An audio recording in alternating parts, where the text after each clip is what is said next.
This is not a test. This is not a test.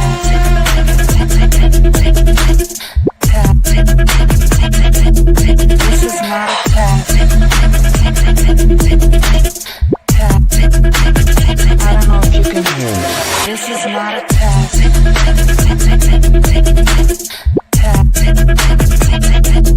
This is not a test. I don't know if you can hear.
rise up while you drown. They wanna fill your head with doubt. They're silently scared that you'll figure it out.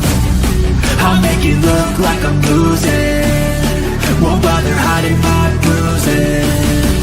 And when they finally think you're wounded, then it's your chance to be ruthless.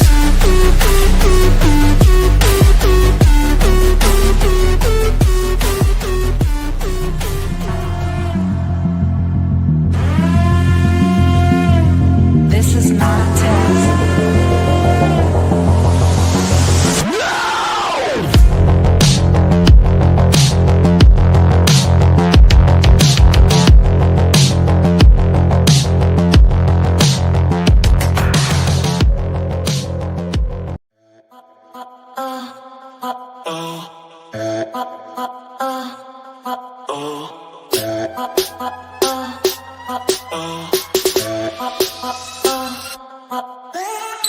You have the right to remain silent. Anything you say and can will be used against you in the court of law. You have the right to talk to a lawyer and have them present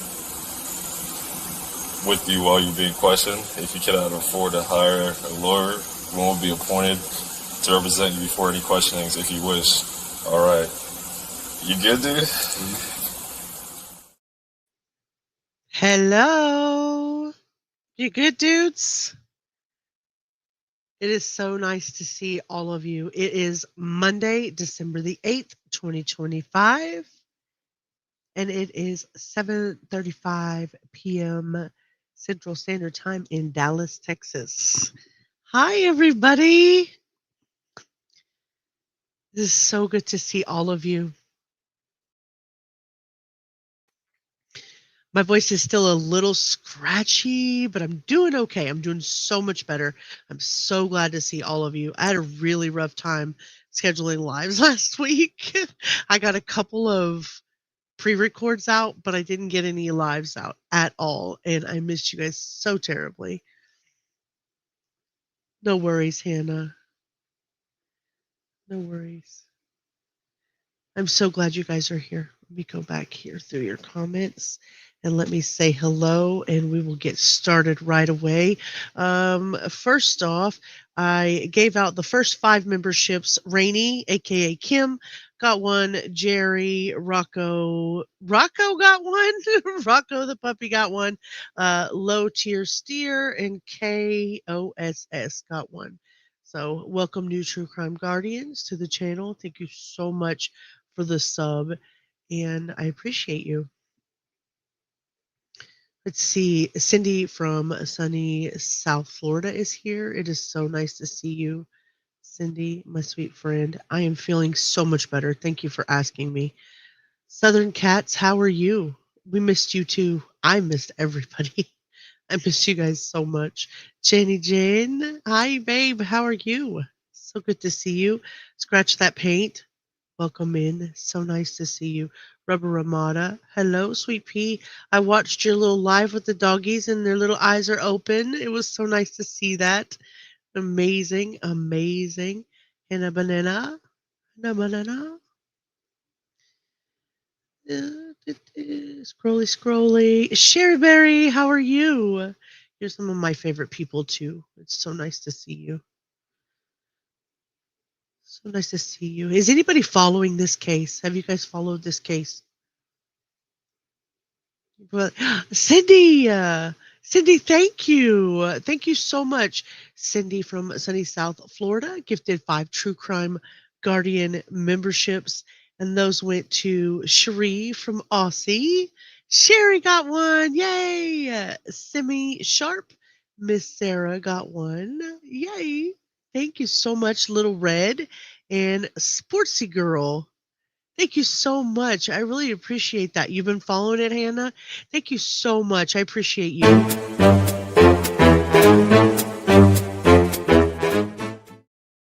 And welcome in all the new True Crime Guardians.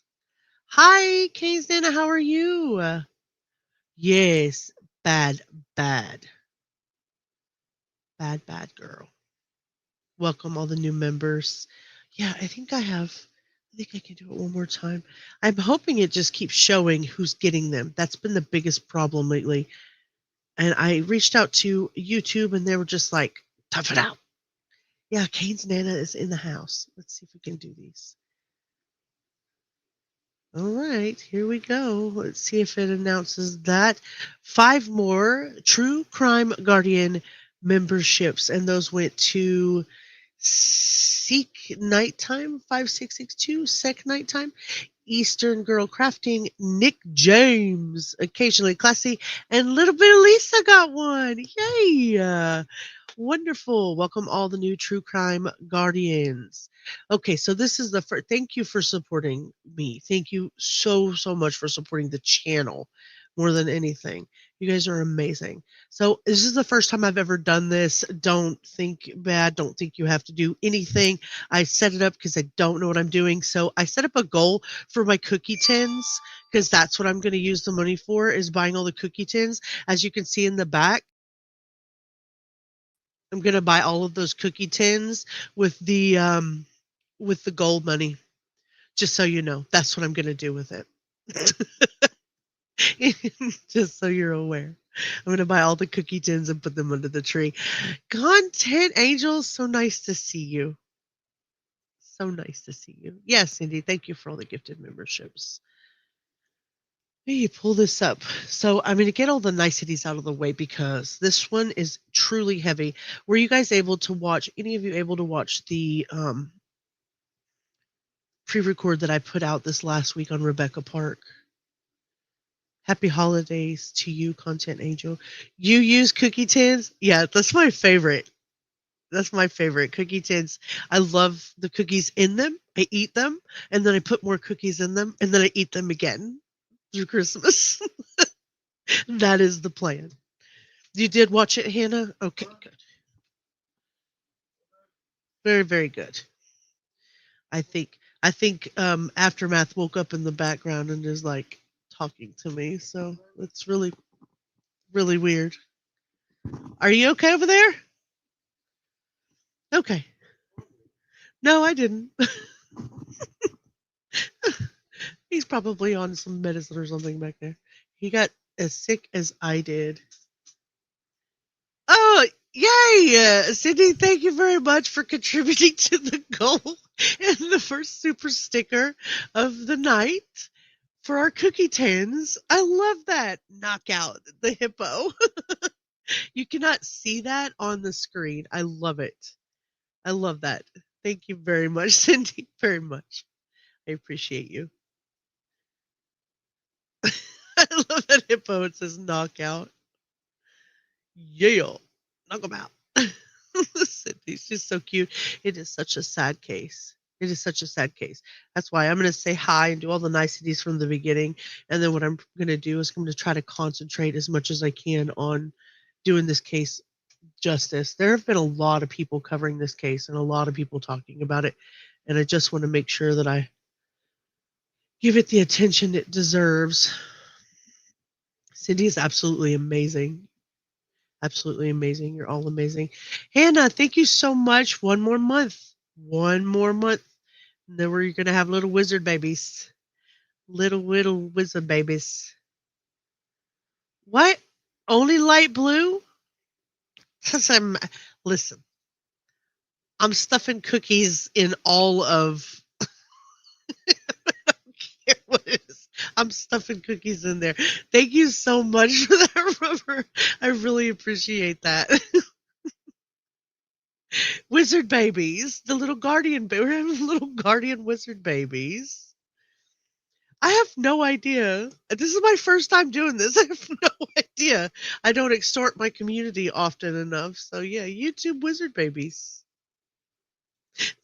Content. Content's like, what babies?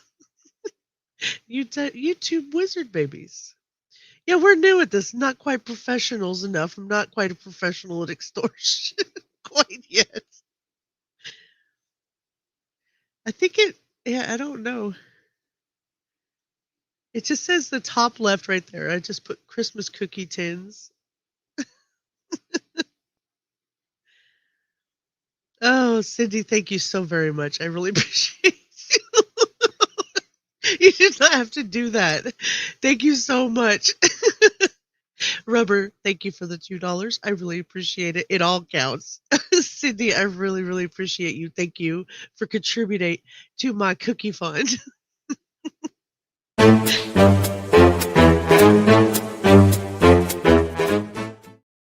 I still like the hippo better. But I really appreciate it. You guys are great. You guys are amazing. Thank you so much. What has everybody been doing? Is everybody ready for Christmas? Everybody got their Christmas trees up. You got all of your gifts. Oh, well, I really appreciate it. It's only the $2 super chats. Exactly. I'm like I told you, I got to get better at extortion.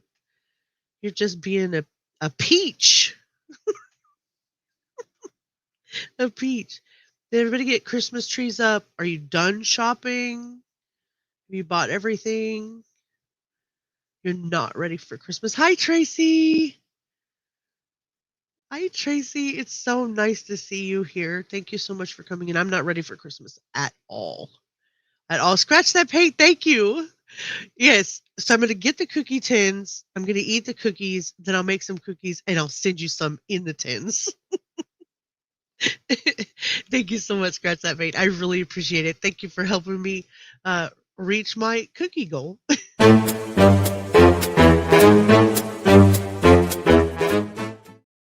You better not give away my dog. You're all done. Your bank account hates you, but you're prepared. You are prepared. No gifts, no baking. You're behind. I haven't done anything. Nothing. But to be fair, I have one 25-year-old to buy for and a husband, and that's pretty much it. No, don't you give away my dog.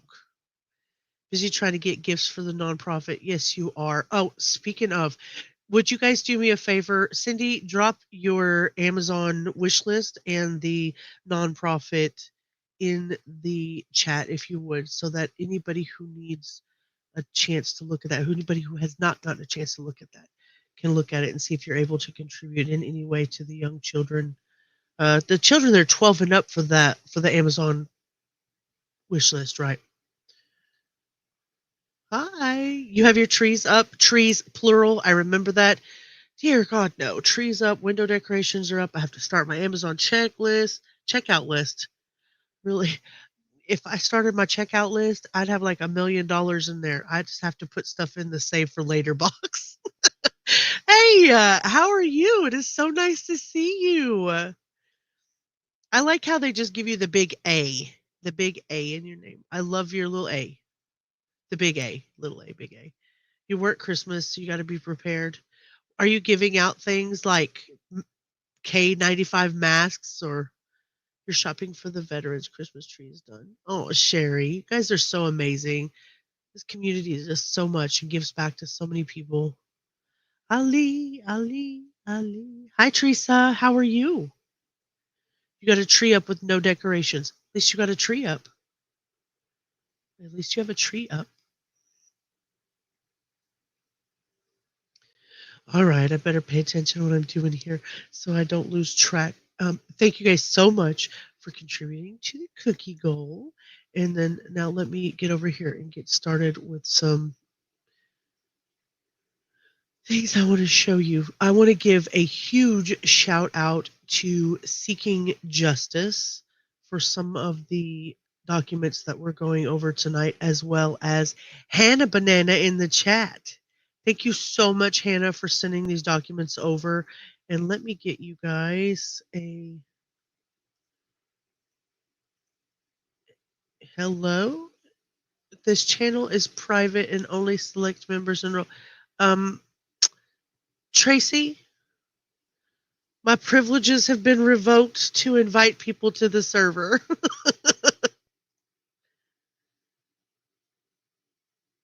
Have you switched something, Sweet Pea? Let me know, because it looks like I'm trying to send it over.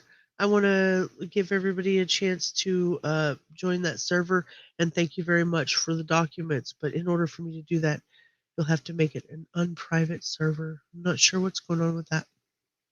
Let me know. I have talked to Allegedly Speculating. Allegedly Speculating put out a video showing her move, and when she got there, Verizon is having to send out an engineer specifically to her. Hi, Kim. So nice to see you. Verizon is having to send out an engineer to her area to see if they're able to get her hooked up properly. Her desk came in. She's putting that together today. Allegedly Speculating is putting together her chair today, and she is getting her webcam ready so that she can be on camera her very first live back, which I'm so excited for, because you guys will get to see and know the girl that I love. So I'm super excited about that. But yeah, if that doesn't work out, she is going to go towards Starlink, I believe, and where she has moved to in this part of Arkansas is like in the foothills and in the mountain area, foothills of the mountains, and so yeah, so the internet is pretty bad out there. She can't really even talk on the phone. So yes. Just got a puppy, so no tree. Oh yeah, that makes sense because the puppy would be like, "Tree for me," and then drag it around. Christmas exploded in my house, shopping half done. Oh, you take care of the veterans, and my mother-in-law shops for the nonprofits in our area. Yes, please make sure that you guys go and check out the excuse me, go check out the links that Cindy just dropped in chat. This is both her website and the nonprofit that she has, where she is trying to get gifts together for children that are 12 and older. You bought the patients in my care without family a little gift set for Christmas. Oh, I won't tell them, Hannah. I won't tell them. I love that. Yes, content. I'm so excited for her and her new journey and her new space. Her baby geese are happy. Well, big geese are happy. She seems to be very happy. She seems to be very happy. They have a lot more space and a lot more time. Her Mr. Speculating has been able to see old friends already. They're so happy that he's back in the area. So yes, I'm absolutely ecstatic for both of them.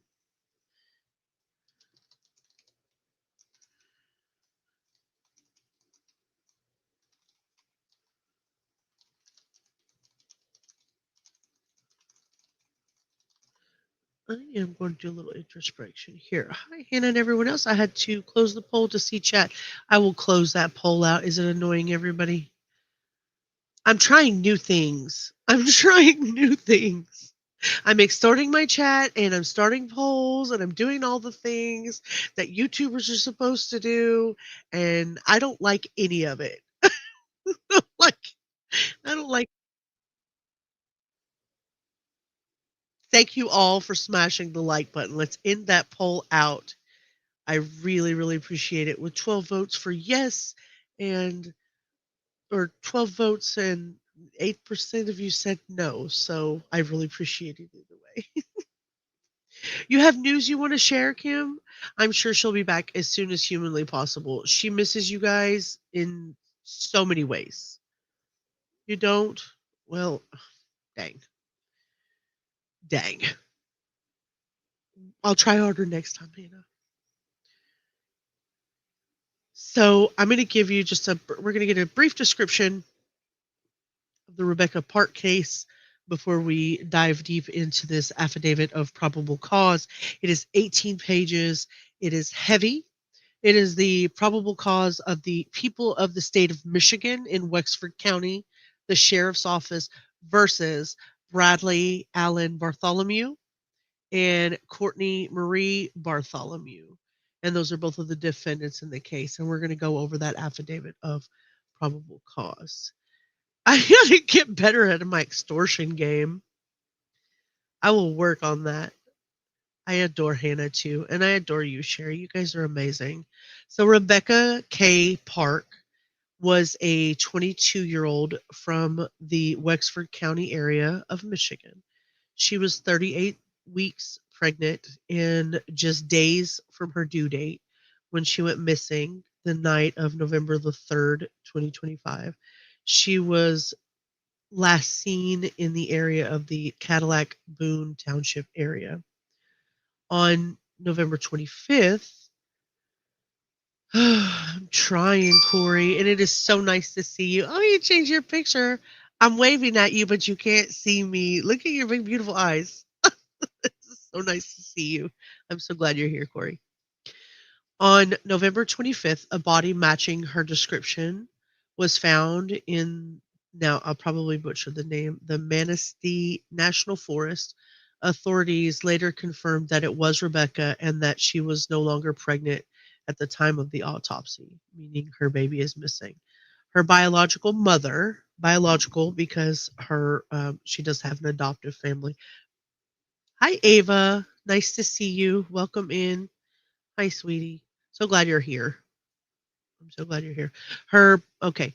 Hannah, you'll have to help me out. I'm not gonna ignore chat, but I'm gonna try to pay attention the best I can because I really want to do her justice. But there's so many people covering this case. Yeah, and if you need to step away, make sure you do so. Protect your peace. This gets heavy. This gets heavy. Her biological mother, Cortney Bartholomew, is 40 years old, and a stepfather, his name is Bradley or Brad Bartholomew. He's 47.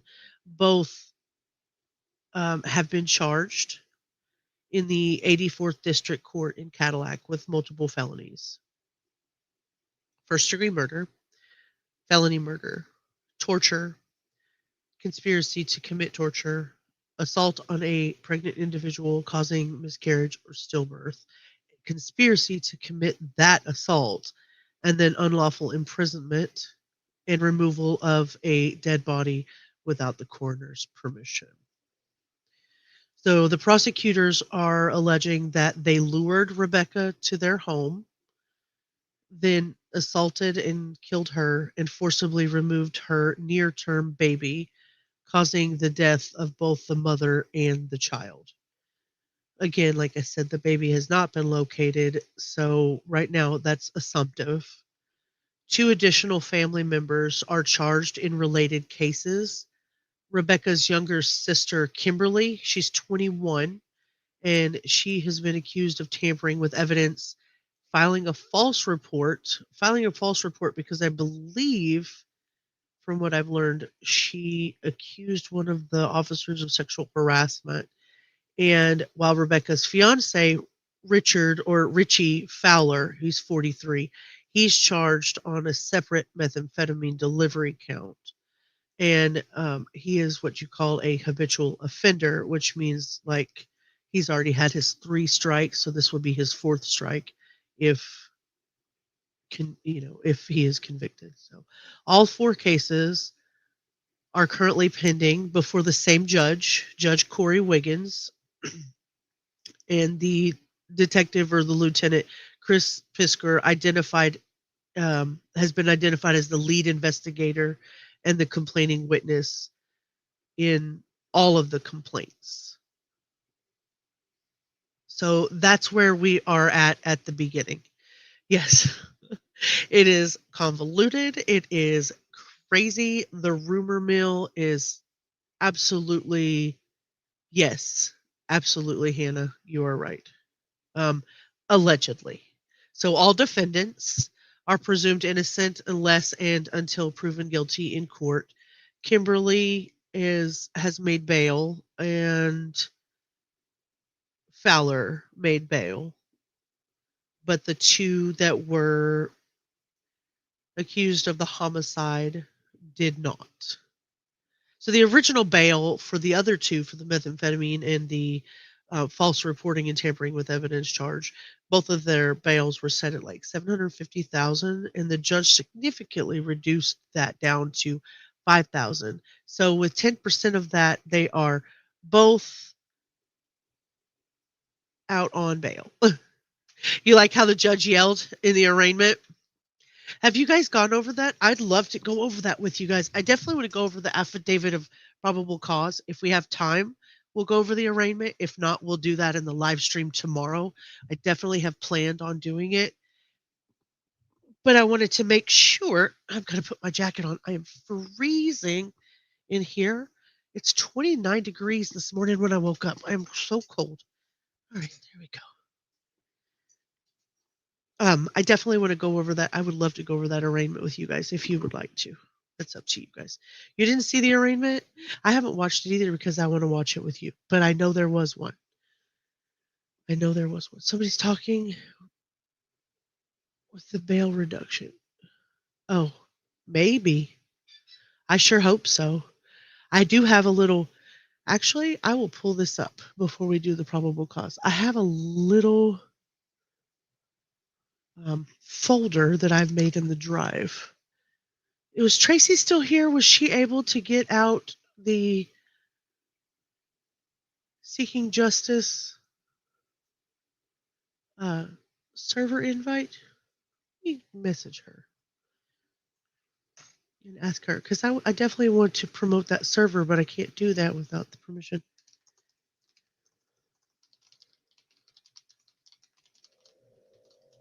Oh, okay, there you are. Yeah, I'm not sure. I can't, when I go in to invite people for the server, I just can't do it. I'm not sure what's going on with that. It says this is a private server. Yeah, let's plan a date. I want to see it too. I want to see it too. If we have time tonight, we'll go over it. If not, we'll wait for tomorrow's live. But yeah, it wouldn't.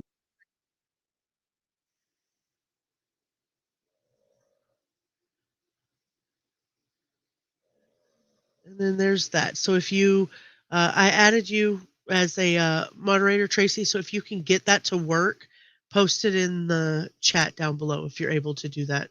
I would really, really appreciate you. So I did make a folder for Rebecca Park in the drive, and I ran across something very telling. Very, very telling. Let's see if I can find it.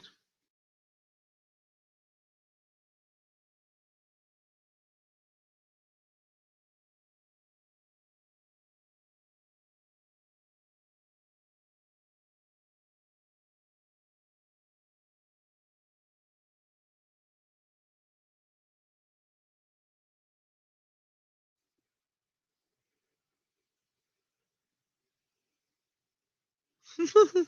18 degrees. Oh, hell no. Let me pull this up here.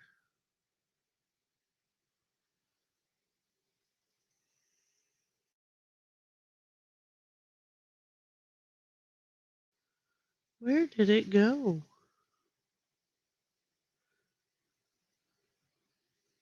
Oh, maybe I haven't uploaded it to Drive. Thank you, Tracy. Oh, did you get it? Yes. Thank you very much. Corey, if we can get to it tonight, we will. If not, definitely look back on the if you're not able to make it tomorrow, definitely look back on the live, and I will message you. Hopefully you'll be able to be here. I hate it when you guys can't make it. Let me pull that up. There is a very there's some very telling stories going on in different parts of the YouTubes. Let's see, get my Facebook, TikTok. I think it's a TikTok.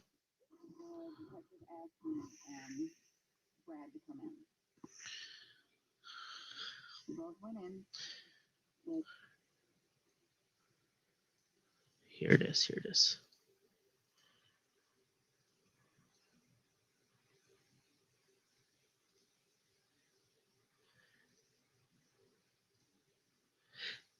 Same time, Ava, 7:30. 7:30. More than blown up. They've blown up in every way that you can imagine. Like it's been very it's a lot of there's a lot of rumors. I'm going to try to upload this cuz it will not let me play it. So I'm going to try to upload it here into the directly in here.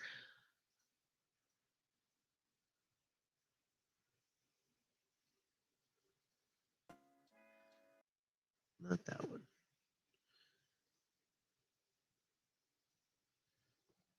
Not that one.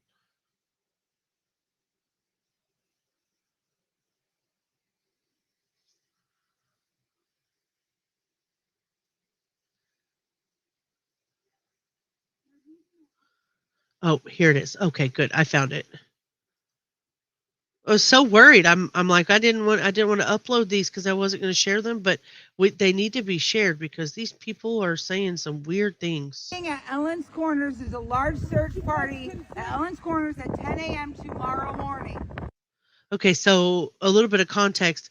That is the so they're trying to tell the biological mom where the search party is going to be, and allegedly she kind of admits to already knowing where Rebecca is, if that makes sense. She kind of slips up and says where they're going to find Rebecca later in the case. like in the couple of days later. It's so weird because the lady's just trying to tell her where the search party's going to meet, and you could tell she's not paying attention because she slips right up. It's definitely quote unquote leakage. They're meeting at Ellen's Corners. There's a large search party at Ellen's Corners at 10 a.m. tomorrow morning. They will have side-by-sides. They will have four-wheelers. It's not from Ellen's, honey. It's right here behind my house, I'm sure. Oh, you're saying she's behind the house? No, but you go down this road and then you go down. She's talking about there's a search party meeting tomorrow. Did you see that? Like, lady, pay attention. She wasn't even talking about that. But you're like, it's not, he's like, I don't know. I thought maybe is she missing a leg? I don't know. I don't know anything about her. I've honestly, Sherry, if I'm being completely honest with you, I'm deep diving in this with you guys live because the only thing I've done is what's been on paper. Yeah, they're not the brightest. They're not the brightest criminals in the box, are they? So yeah, the only thing I've done is been what's actually on paper that I can prove from the courts. There was a case here in Scottsdale, Illinois in 2019 where something like this happened, and the woman was sentenced in April of 2024. Broke my heart. I used to shop there when I lived in Chicago. Oh, wow. It's ridiculous. She's in a wheelchair, so she may very well have only one leg. I mean, it looks like it from this video. Let's listen one more time. They're meeting at Ellen's Corners. There's a large search party at Ellen's Corners at 10 a.m. tomorrow morning. They will have side-by-sides. They will have four-wheelers. It's not from Ellen's, honey. It's right here behind my house, I'm sure. Oh, you're saying she's behind the house? No, but you go down this road and then you go down. She's talking about there's a search party meeting tomorrow. Like, really, lady? She's just talking about a search party. Like, what are you going on about? Isn't that weird? I thought it was just me. I'm going to take that off of the screen. It looks like she's missing a leg. Yeah, it does to me too. It definitely looks like Ellen's Corners is I mean, she's obviously not going to be holding the leg up. So yeah.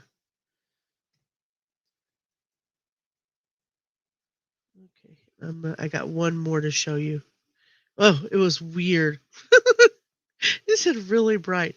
I don't think so. From what I've seen, it's just a couple of little things. I'm about to show you another one where she's talking. It literally sounds like that's what that's her normal tone is what it sounds like.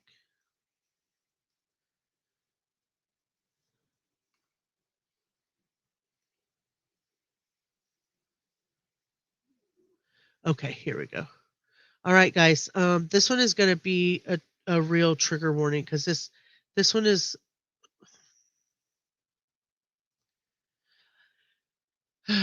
I don't want to remind you guys over and over and over because I feel like you guys are not children. So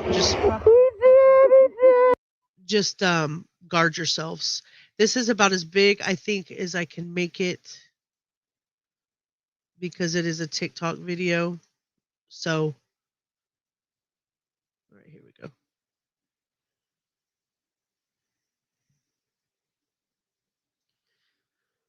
And then another white truck passed us as we were Was it a white truck with a red topper? and we knew it. We did. We knew it. In the front yard, there's an It's so far down there. Like it's almost we walked all this way like this, and there's mud. You gotta go past. You gotta go way past it, way past. Literally, I'm telling you guys. I'm telling you, they literally got out of their car And drug dumped her her. body. They drug her about 15 feet. They lifted up black dirt. They moved all the leaves. I can tell you exactly what it was. Nobody wanted to go up to it, so I have to because it looked like Halloween. I did. And That's so, why I sent but you when I guys, first 'cause I walked can't. up to it, the young boy said, "There's a blue card. Do you see the blue card?" I said, "I see the blue card." He said, "Do you see the mask?" Do you see the mask? I said, "I do, but I'm going to walk up to it. I'm a good person. I know I'm legit. I can do this. I'm going to walk up to him. And yes, the animals have ate at her cheeks, but her face is all there. The animals. Because it's so cold. And her stomach. And their stomach studded. So the Her baby's stomach- not there. I don't think so. I don't think I so. got this close. I mean, it's They just talk like nothing. Yeah, Sherry, make sure you do that. Pause and put some headphones on so your babies don't hear. You definitely don't want to. Oh, Sherry, that's so sweet. Yeah, I've heard the same thing. Yes, Jack 5 is the person that I got the Jack's S or something like that. That's the TikTok owner, yes. I think it's just telling how desensitized we are, like the just the easy way that we just talk about the way somebody looks in death. I think that was the most telling for me. Yeah, like they're talking about the weather. A friend of mine, no. A friend of mine, no. I usually put at the end of the live, I'll put all of the TikToks and all of the descriptions and everything to their channels in the live afterwards. And that way, if you want to go watch their particular channel, you're absolutely welcome to do so. And they get all the credit for their work. Absolutely. I'm not sure. I'm not sure. I wouldn't be able to tell you that for sure, content. I don't know who sent them the video or if they were directly involved with the person that found her with the search crew, or it was just something I ran across on TikTok that said that these were part of the searchers that actually found Rebecca's body. And this was before, no, it's okay. It's okay, content. This is before the police has gotten out there. So these are other, I'm going to make the assumption that these were searchers and then they were telling somebody that was either in the family or involved friendship wise the way they're crying and reacting so much differently than the person telling the story. But I wouldn't know for sure. But I will leave the link so that you can go back and yeah, you wouldn't. You wouldn't. I feel like I feel like even I feel bad for streaming it. But I wouldn't have done it live. But partially the reason that I want to do it is because this girl was traumatized and left in the middle of the woods with her baby cut out of her stomach. And societally, I think we'll never change if we hide what actually is happening. Like historically, if you hide history, it repeats itself. And I'm not sure that I can change anything myself. No, no, no, I know what you mean. I think I'm probably just justifying to myself, but I think if we don't, put it out,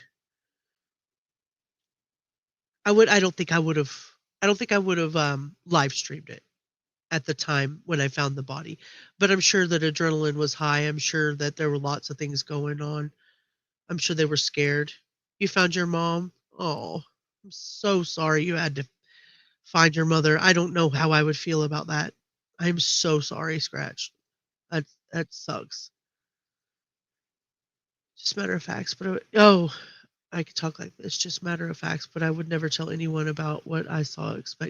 Yeah, I agree with that. I think I probably would have gone to law enforcement first, and then just like you could hear this person is distraught. The person that she's telling is crying, you know, um, and then she just nonchalantly, it's like, yeah, they chewed her face off, like, okay, lady, thank you. All right, I think it's telling. Oh, you're so sweet. I don't want to go back too far. I'm gonna go back just a little tiny bit, um, and then we'll watch it through. I think it's like 12 or 13 minutes.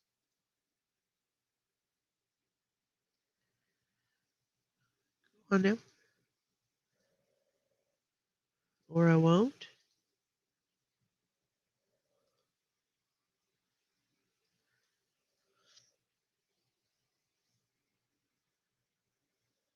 Hello.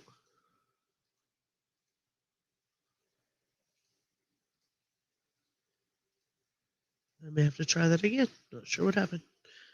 Let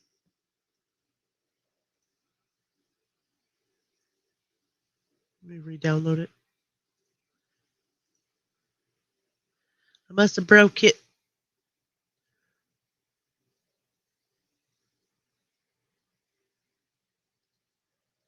Must have broke it. There it goes. And then another white truck passed us. I hear. Was it a white truck with a red topper? And we knew it. We did. We knew it. It's so far down there. Like, it's almost We walked all the swamp like this, and there's mud. You gotta go past that. You gotta go way past it, way past. Literally, I'm telling you guys. I'm telling you, they literally got out of their car and dumped her drug body. her. They drug her about 15 feet. They lifted up black dirt. They moved all the leaves. I can tell you exactly what it was. Nobody wanted to go up to it, so I have to because it looked like Halloween. I did. And so, that's why I sent but you when I guys, first 'cause walked can't. up to it, the young boy said, "There's a blue card. Do you see the blue card?" I said, "I see the blue card." He said, "Do you see the mask?" Do you see the mask? I said, "I do, but I'm gonna walk up to it. I'm a good person. I know I'm legit. I can do this. I'm gonna walk up to him, and yes, the animals have 8 at her cheeks, but her face is all there. The animals, Because it's so cold. and her stomach, and their stomach's gutted. So the baby's not there. I don't think so. I got. I cannot imagine saying this to somebody who's sitting there crying in front of me, going, her stomach is gutted. Like, they confirmed, obviously, that the baby was missing out of her stomach before Ellie even got there. But just her saying her stomach is gutted with no... Look at her face. It's like she has no reaction whatsoever. Maybe it is that she's in shock because they were the first people to find her, but damn. Just damn.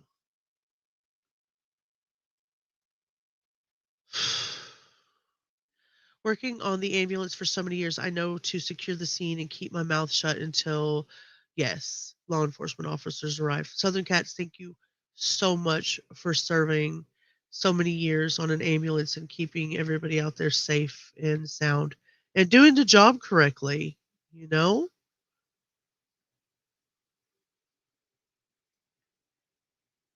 Exactly, Content Angel. Thank you.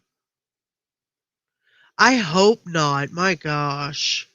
But yeah, it does sound like it. Yeah, I agree, Sherry. Got this close. I mean, it's her stuff's coming. It's yeah. Oh, okay. Okay. Right here is the one that I'm saying needs to be fucking taken. Let me see it. Let me see it. That white truck. I'm thinking it's the one that's now underneath the carpet. Yes, that's the one they've been guarding. That's their truck. Yes, there is evidence in that truck.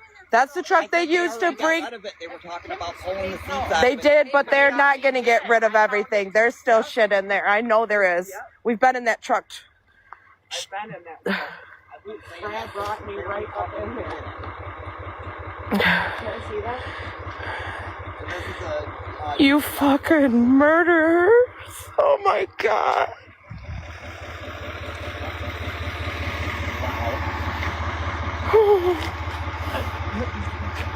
I wonder if my cop's here.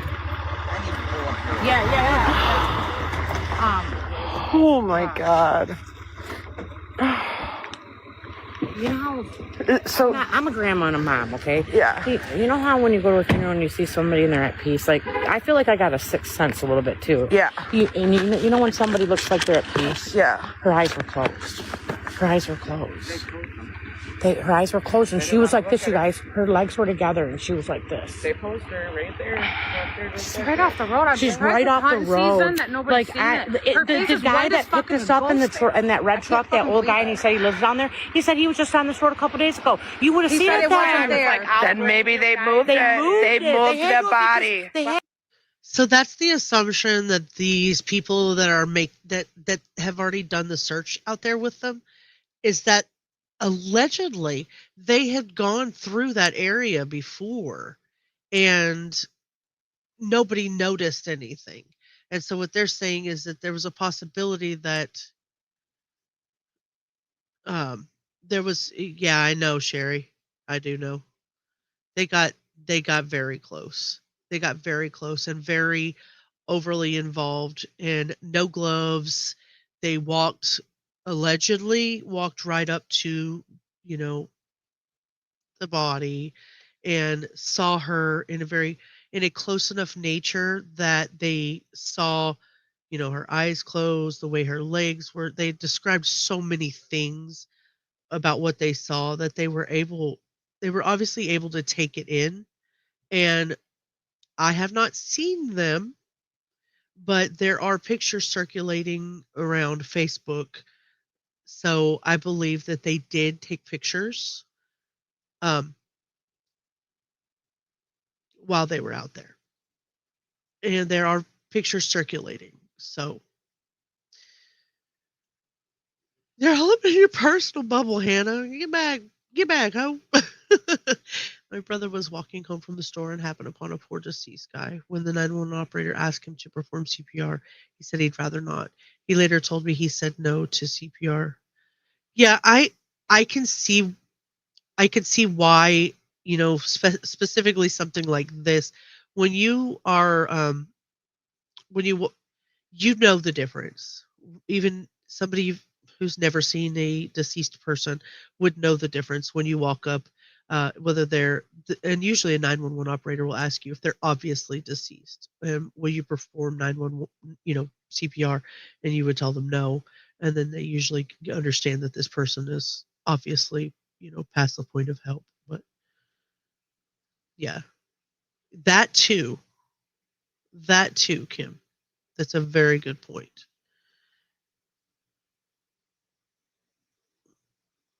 Oh my gosh, Kim. I cannot even imagine. Your poor brother. Do you know how much money the streamer on TikTok made from the stream? Look, they've got over 1K watching when it aired. So I don't know anything about the monetization of TikTok. I would have to. You are fine, Kane's Nana. You do not have. It's a hard thing to talk about, regardless. I have no idea what they make on TikTok at all. None. Well, because people are insensitive. Like I said, we're so desensitized. It would be easy to just, you know, I'm spreading this, and I feel like they made a lot that they. Ugh. I mean, it's content, right? To be honest with you, as insensitive as it seems, because we're watching it too. Everybody has a morbid curiosity, but I don't know that I would have. I don't know that I would have went around about this the same way. But now that we have, four arrests and we know what happened, I'm more comfortable sharing it like this. Really disgusting. If they're sharing pictures with me, yes, I agree. I agree. No, I know that. I know that. I'm only my problem is my problem is that I'm justifying the reason that it's okay for me to do it and not okay for other people to do it. And I think that's just something in me. I have this really big thought process. A lot of times that's why I don't go live with certain things that I catch out of the gate, because I judge myself harshly and I don't want to be put in a position where I feel bad about the content that I've put out. You're doing paperwork when you're listening and lurking. Well, we love you too. He's your baby brother and a true crime junkie. Oh, yeah, I get that. I get that. Hi, Norma. It's so nice to see you. Norma, make sure that you heed the warning. Definitely trigger warning. You're walking into a pretty heavy live, so just make sure that you know that's what you're walking into. We're discussing a mother that was killed and the baby is missing and allegedly was cut out of her stomach. So you have an issue with live YouTube streams with people at home talking about it. TikTok is different though. It can be menacing and crossing the line. A lot of the boots on the ground can be, right. It can cross lines, and people do things in the heat of the moment. They're right there and right there doing it.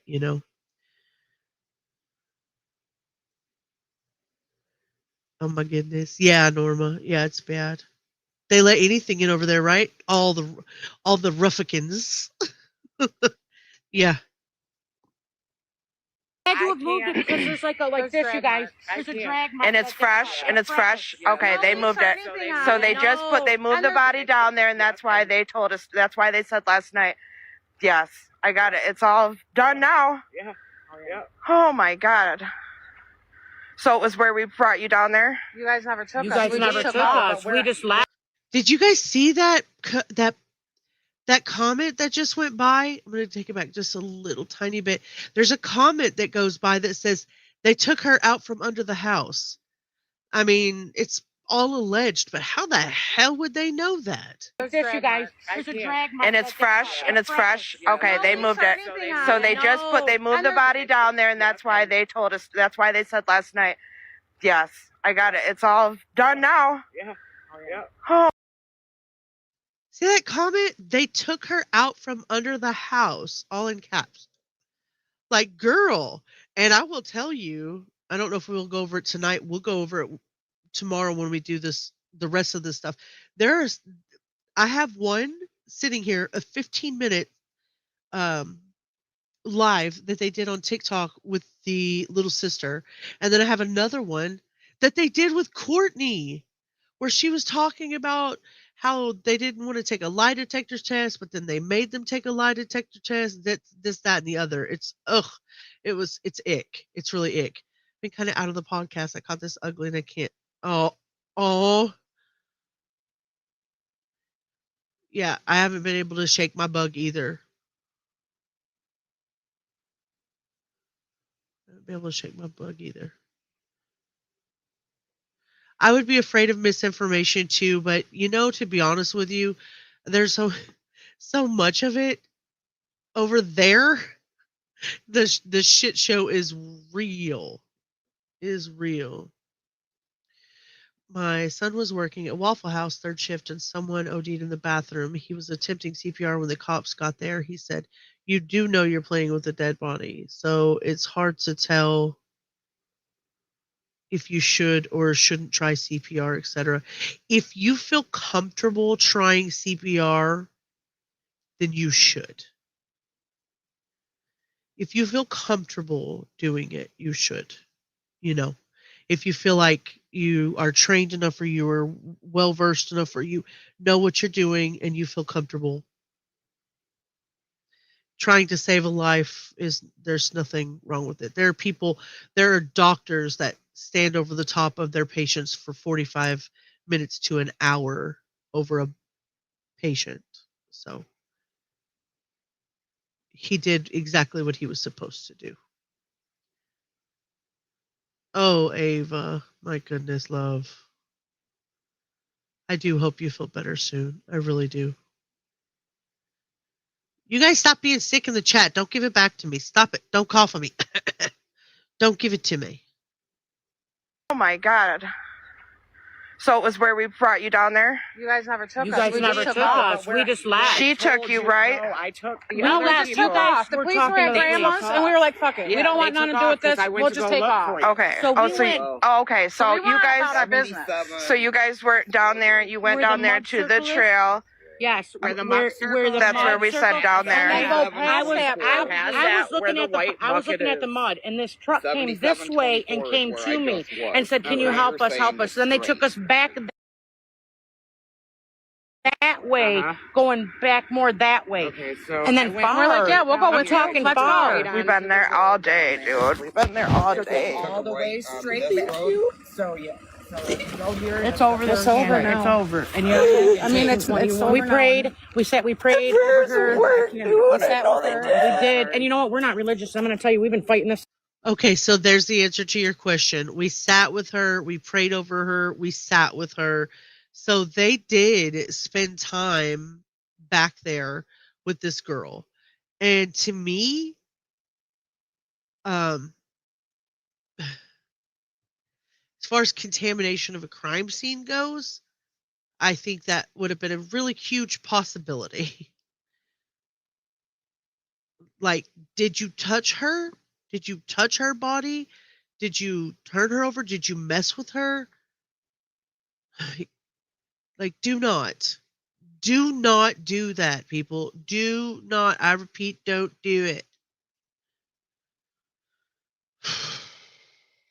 to come out here for about weeks, and we said, you know what, today We said something new needs to happen. Let's fresh. we just need to go out there. So you know, we just need to go, and it ain't like us to get in anybody's business. You know, I'm so glad. I mean, I'm not saying I'm glad. I didn't know how I was going to be able to handle it when I didn't find it, but like, we just wanted her found. right. They moved that body. Did she say I didn't know how I was going to react when I found her? Not if I found her, but when I found her?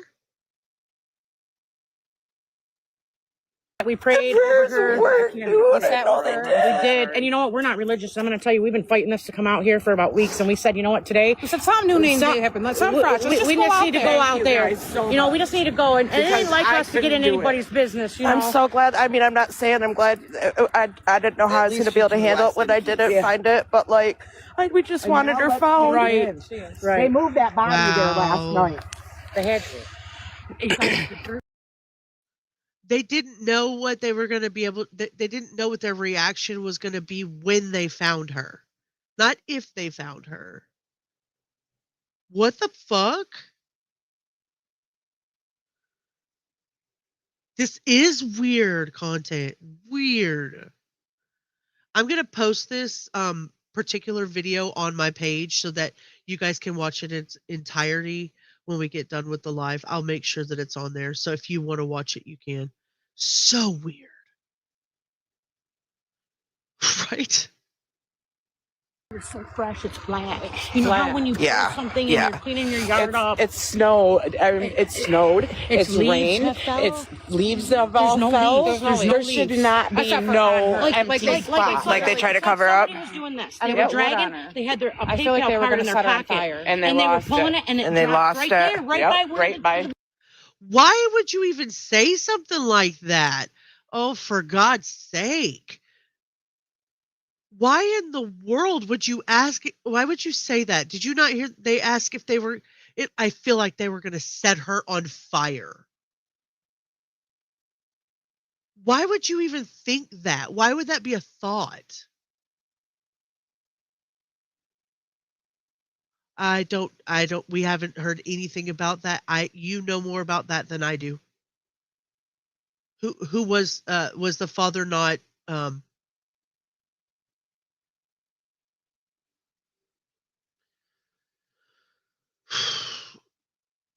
Sorry, I'm taken aback by this thing right here. Was the father not? My heart is breaking for this girl. I can't even think.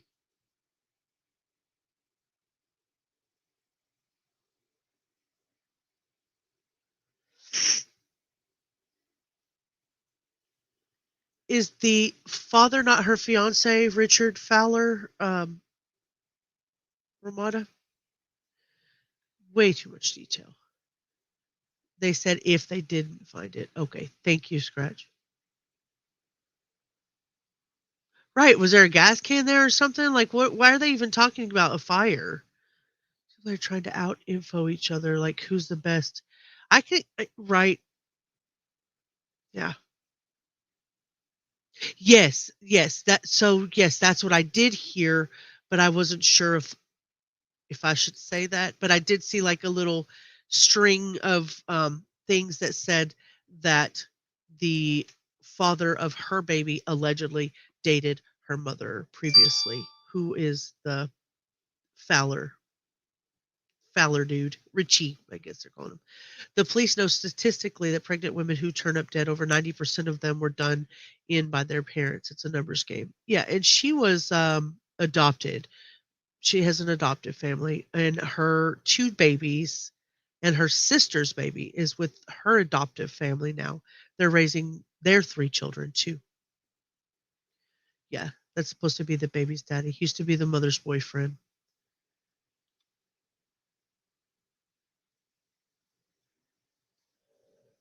There last night. They had to. You guys, the dirt is so fresh, it's black. You know how when you pull something and you're cleaning your yard up? It's snow. It snowed. It's rain. It's leaves have all fell. There should not be no empty spots. Like they try to cover up. Somebody was doing this. They were dragging. They had their PayPal card in their pocket, and they were pulling it, and they dropped lost right it. there, right by where the thing is.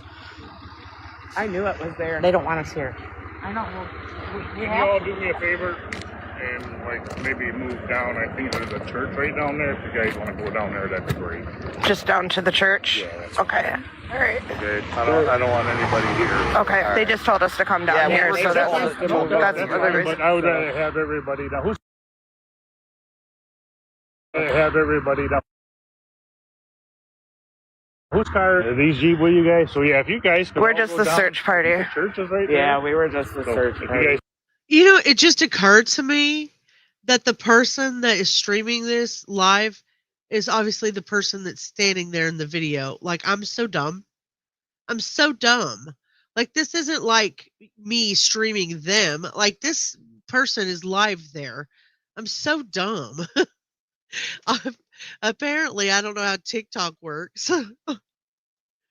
Like when content asked me that, I didn't even. Yeah, it seems like that's where I put 2 and 2 together just now. I'm like, I don't know. Search party, aka official gossips. Yeah, also known as. You want to go down? Okay. That'd be great. Okay. I didn't even plan on coming.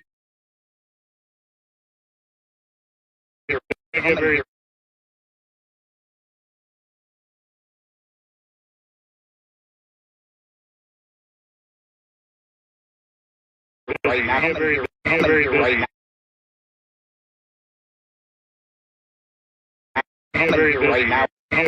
now. Right now. I don't know if that's skipping like that because the live, like she's getting messages or getting calls or something. I'm not sure.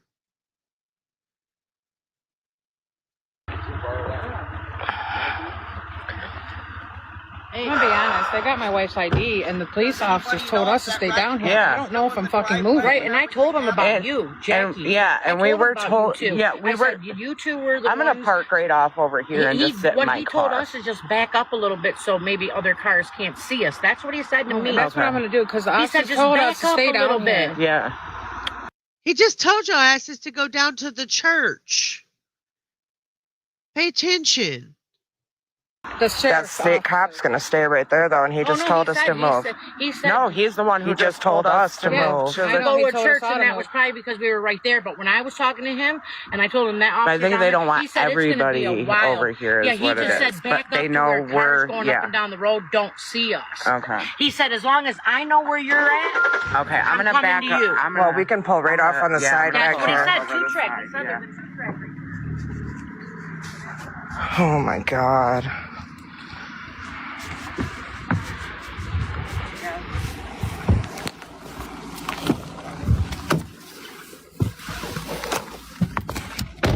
Well, I guess we're gonna not listen to what the state police said.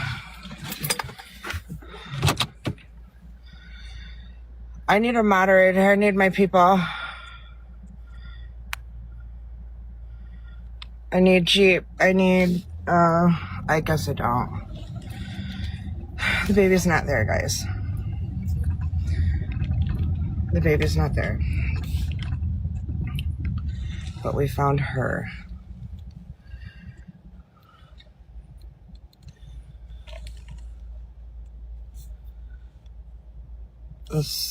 It was cut.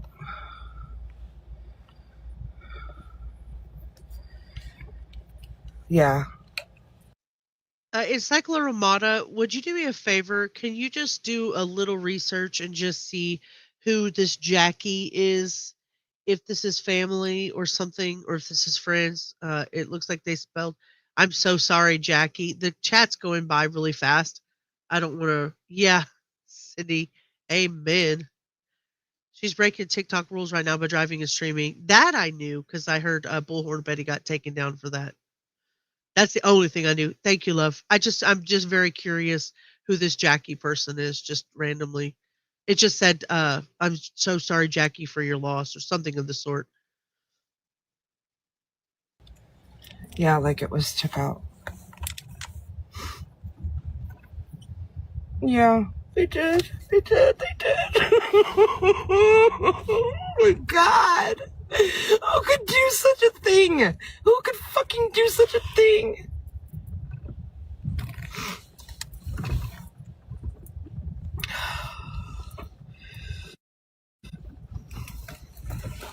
These motherfucking math heads out here, I swear.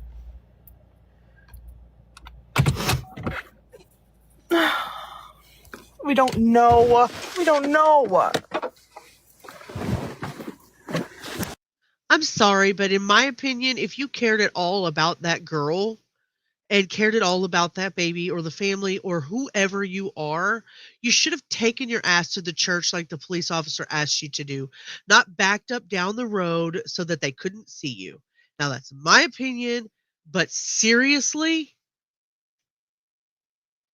a woman named Jackie Mason is involved in the community's response to the case, specifically in organized local support and describing herself as a community member and business owner.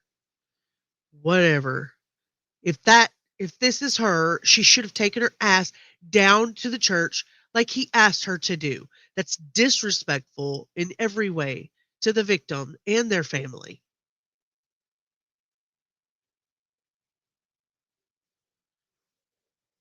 Maybe we have so many self-proclaimed advocates in these situations these days.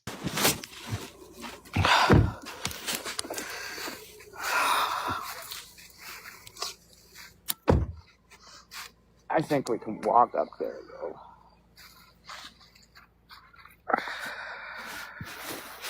We're not going to be able to see anything from the church or anything like that if we, you know. I'm sorry. No, listen. Jessica, can you grab me one, Jess, please? I'm just trying to get my thoughts together. No, we've been out here. That's all we've been doing. Can you grab me one, please? Yeah. I thought I can't go sit at a church parking lot. We did it, Jack. I know. I feel like where we were walking and where they took us, I don't feel like a lot of people can. They haven't. They haven't. Wait, he said that them two men took us pretty far, you guys, to where when they left, because the officer said that somebody had to stay with the body, but they had to leave, right? To go get them, an officer to get to us. Because stay with the body, so we sat there with her.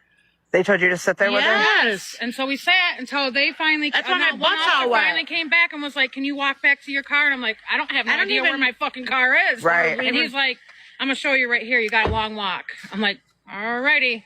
And we started walking. Like, I Fucking even got my assholes. phone out for her to start recording because we got in this truck with these two men and we don't know these people. They're assholes? They are assholes? Do you people hear your fucking selves? You did a good deed. You did one good deed. You don't get to cover it up by all the rest of the stuff. Chill out. So weird to see people smoking cigarettes because I live in LA and people hide when they smoke. Everyone in this video is smoking like a chimney. That's funny. I wouldn't be smoking in those woods. I'd be afraid I'd start a fire. It's cool to say the thing she said, as if the family and friends weren't already hurting enough, or as if people wouldn't record this and watch it back. Now, I know that TikTok lives go away, so the only reason this is still out or on is either somebody recorded it at the time or this person put their live back out, because I think it saves it in the back, right? Something like that. I know the TikTok lives disappear unless you put them back out. Something of the sort. You would have? This is in Michigan. In Wexford County area of Michigan.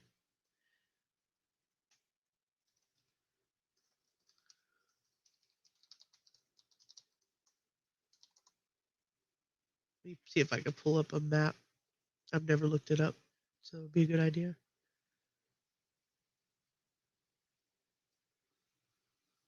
Let's look that up.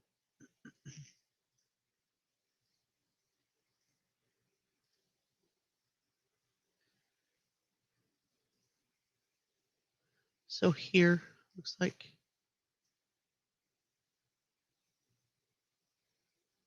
this is Cadillac here. And this is the National Forest right here. This is Boone right here. So this is the whole county, Wexford County. They found her in the National Forest. Now I haven't mapped it out or anything, so I don't know the details on the area. We'll have to do that together. Is she on now?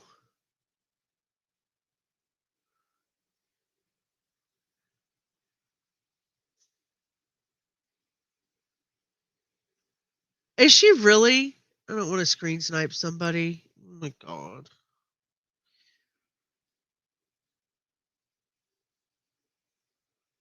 Is she still talking crazy?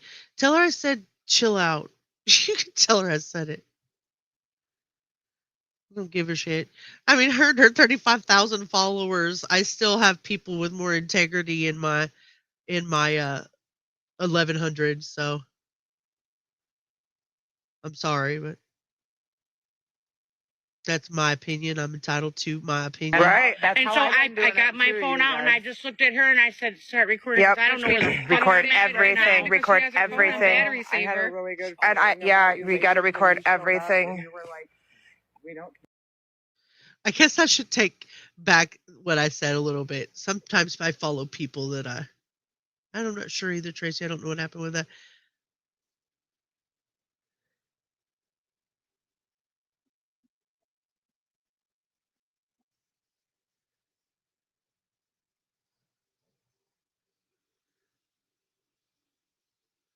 Dora the Explorer is who I have. She must have went offline. Let me click it again. That or she blocked me.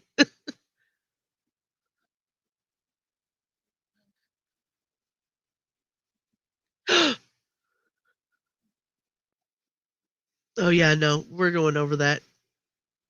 We're going over that one, so I don't want to. They're talking about the probable. They're doing the probable cause affidavit, my love.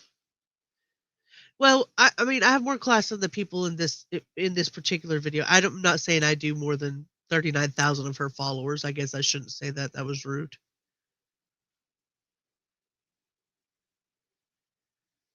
I shouldn't have said it like that. I get carried away, okay? I can admit that. That's who's on right now content, but they're going over the probable cause affidavit. We're going to go over that in here in just a minute. Oh, is that the likes? Okay.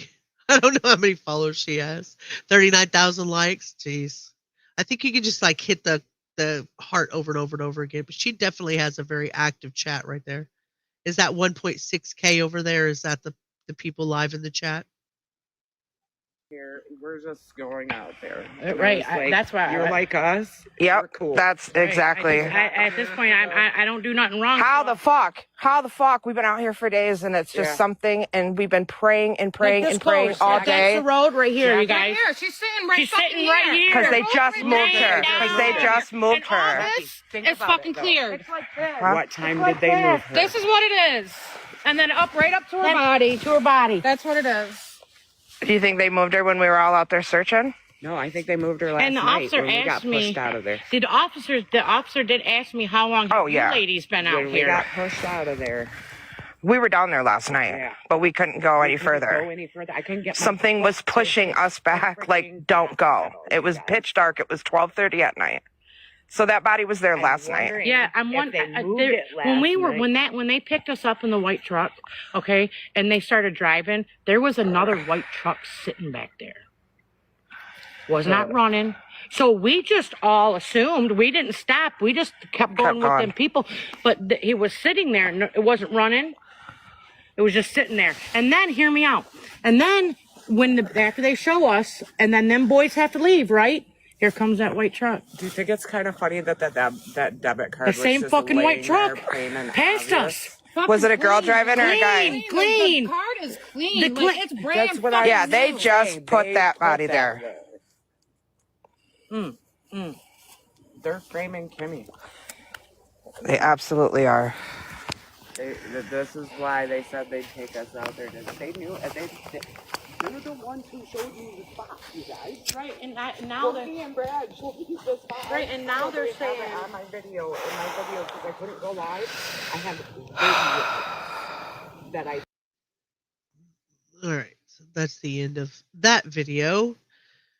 So I won't watch it tonight because we're an hour 20 minutes in, and I definitely want to go over the probable cause affidavit with you guys. But there is another one where the mother is actually on another live. Kimberly's on a live. Courtney's on a live. I don't know if Bradley and the other one did any lives, but this is insane. I feel really bad for the.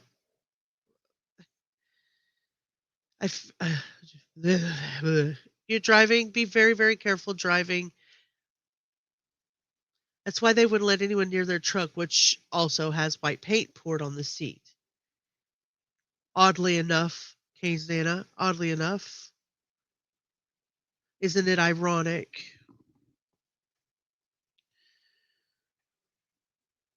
Abeles!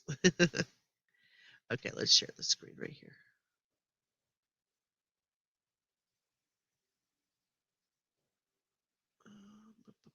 There it is.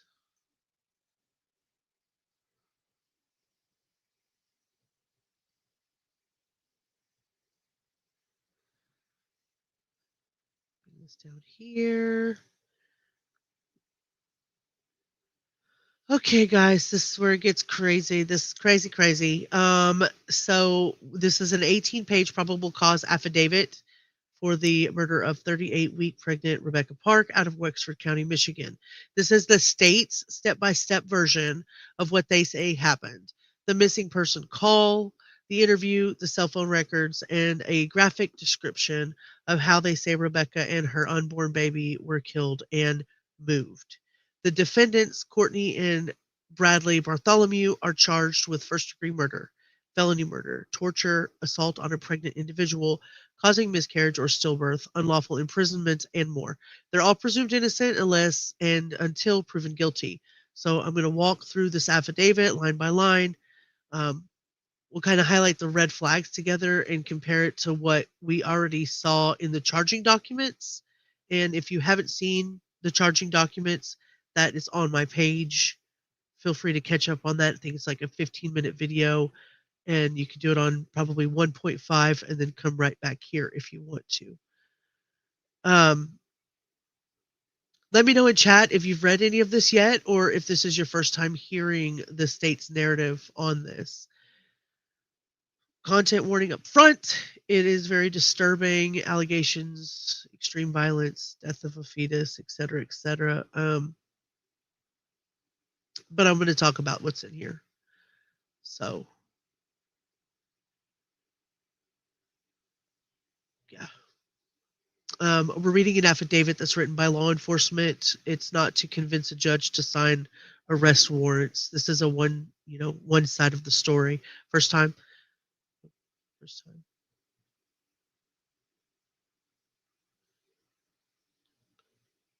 The defendants in the homicide in this particular affidavit is Cortney Marie Fox Bartholomew and Brady Allen Bartholomew. Courtney is the biological mother. As I stated before, Rebecca was adopted, and her two young children are with her adoptive mother now, and her younger sister, Kimberly, who was also arrested, her baby was taken by CPS and placed with the adoptive mother as well.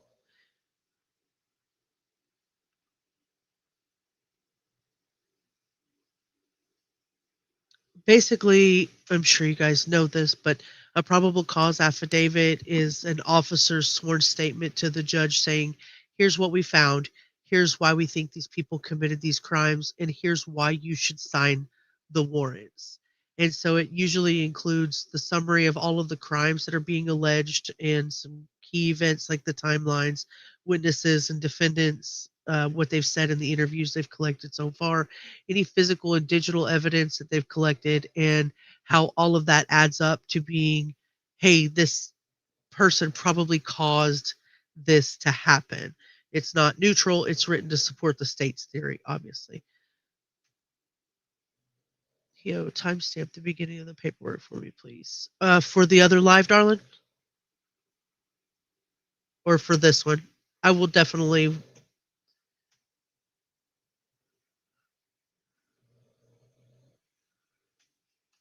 Yeah, hour 25.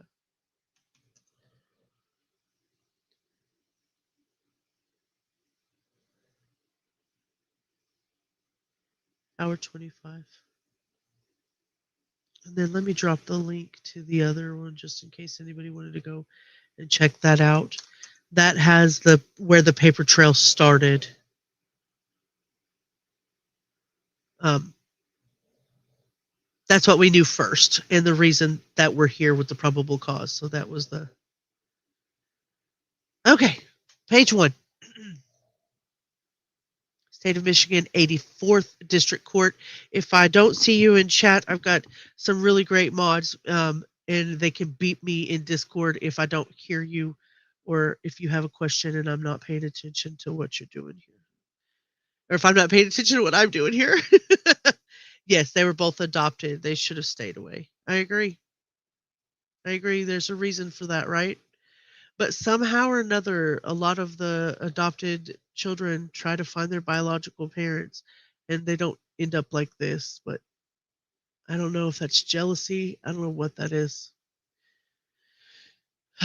Affidavit of probable cause. Okay. Affiant, a duly sworn police officer with the Wexford County Sheriff's Office, attests to the following facts based on personal investigation, or is swearing to the facts as presented by a fellow sworn deputy sheriff to establish probable cause that the crime of homicide first degree, premeditated, felony murder, torture, conspiracy to commit torture, assault of a pregnant individual causing miscarriage or stillbirth, conspiracy to commit assault of a pregnant individual causing miscarriage or stillbirth, unlawful imprisonment, removing a dead body without the consent of the medical examiner was committed by the defendant, and affiant is respectfully seeking a warrant for the defendant's arrest. I'm going to take this banner down. I think you guys already know, so there you go. On November 4th, 2025, at 12:44, Wexford County Central Dispatch received call from Kimberly Sue Park, reporting that her sister, Rebecca K. Park, had not been seen since November the 3rd, 2025, at approximately 23:30, which is 11:30, at 30S 21 and a half Road in Boone Township of Wexford County. Deputy Reed began Wexford County Sheriff's Office Incident Report 83-250-2044 as a missing person investigation. At the time of the report, Rebecca Park was 38 weeks pregnant and living with her boyfriend, Richard Lee Fowler, at 1531 North 41 Half Road in Cedar Creek Township. Deputy Reed spoke with Cortney Marie Bartholomew, who is Rebecca Park's biological mother and lives at 30 South 21 and a half Road. Cortney reported that she was with Rebecca Park the prior night until approximately 8:30 p.m. when an unidentified friend picked Rebecca up from Cortney's residence.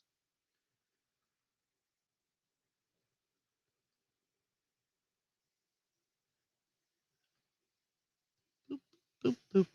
Cortney had picked Rebecca up from her house to spend some time together and get ice cream from Culver's. Oddly enough, Rubber Ramada, isn't Culver's the ice cream shop where they celebrated Sebastian Wayne Drake Rogers' 17th birthday yesterday?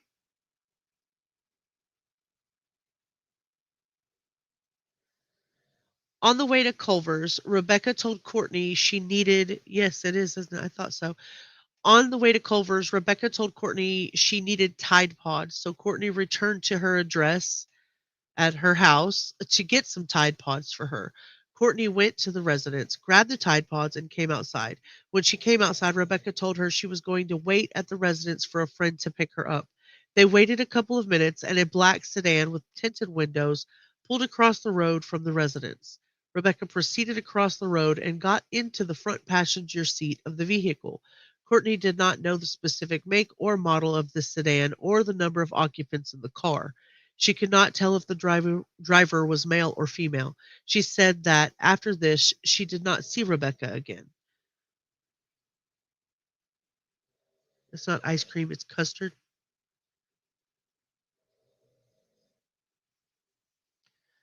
Cortney reported to Deputy Reed that she was contacted by Rebecca's fiance, Richard Fowler, regarding her location later that night. Cortney informed Rich she did not know where Rebecca was and that she had left with a friend. Cortney was contacted by Kimberly Park the morning of November the 4th, 2025, and was sent a screenshot of the location where Rebecca Park's phone was pinging. Cortney told Deputy Reed that she proceeded down the road on West 26th Road where she found Rebecca's phone lying by the 2-track just off West 26th Road. This location is less than 200 yards from 30 South 21.5 Road. Cortney checked the phone and thought Rebecca may have dropped it when she was using the restroom.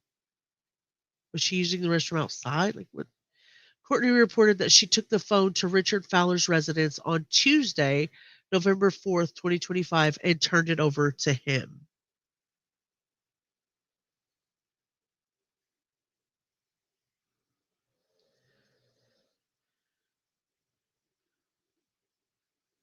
A call to Central Dispatch from her sister reportedly tells her that she hasn't been seen since the night before.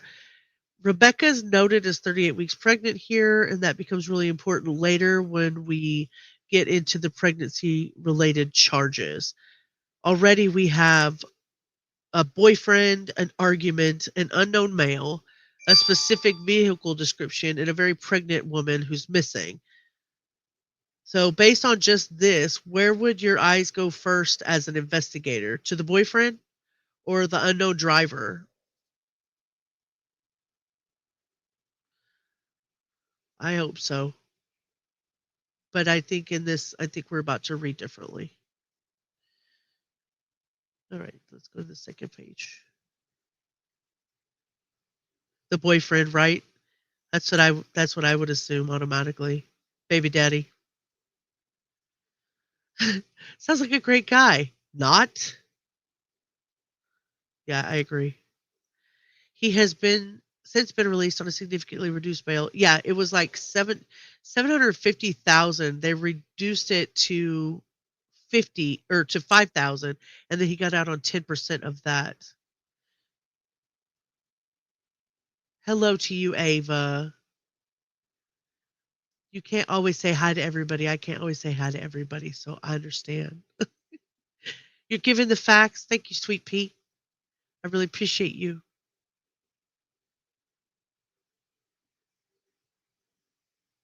Yeah, I agree that that's probably what happened.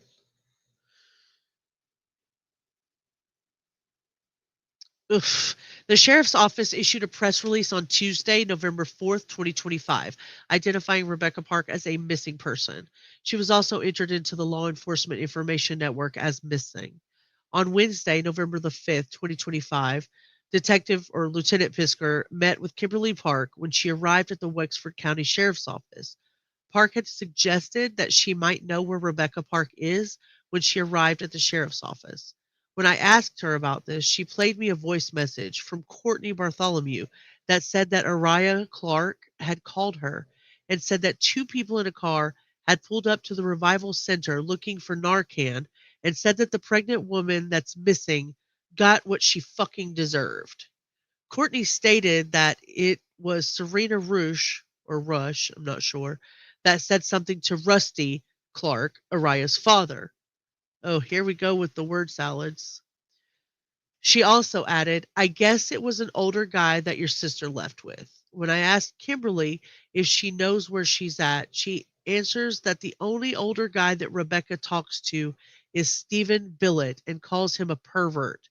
Park believes that Billett drives a black sedan, adding, Like Cortney said, Stephen Billett was contacted and did not appear to have contact with Rebecca Park. During the interview with Kimberly, she showed Lieutenant Fisker a Blue View brand Model 4 cellular phone, which says Rebecca Park's phone on the home screen. Kimberly reported that she has looked through the phone and observed the last communications on the phone, reporting a missed video call from clunan14@gmail.com on Friday, October 3rd at 8:43 p.m. The last text message was on Sunday, and the last phone call was to Courtney Bartholomew on Sunday, November the 2nd at 21:14.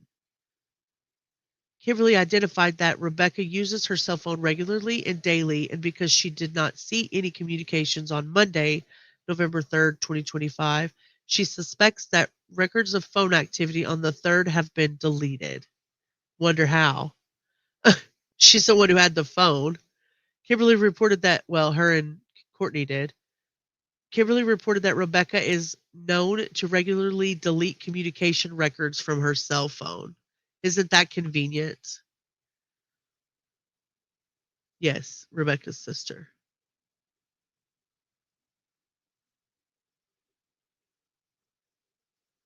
No, they have not.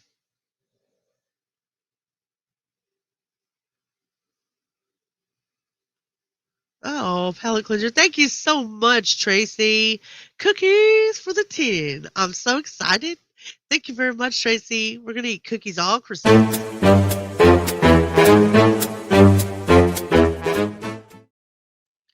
Thank you very much for that, for the $1.99. I appreciate you so much. Yes, I agree with you.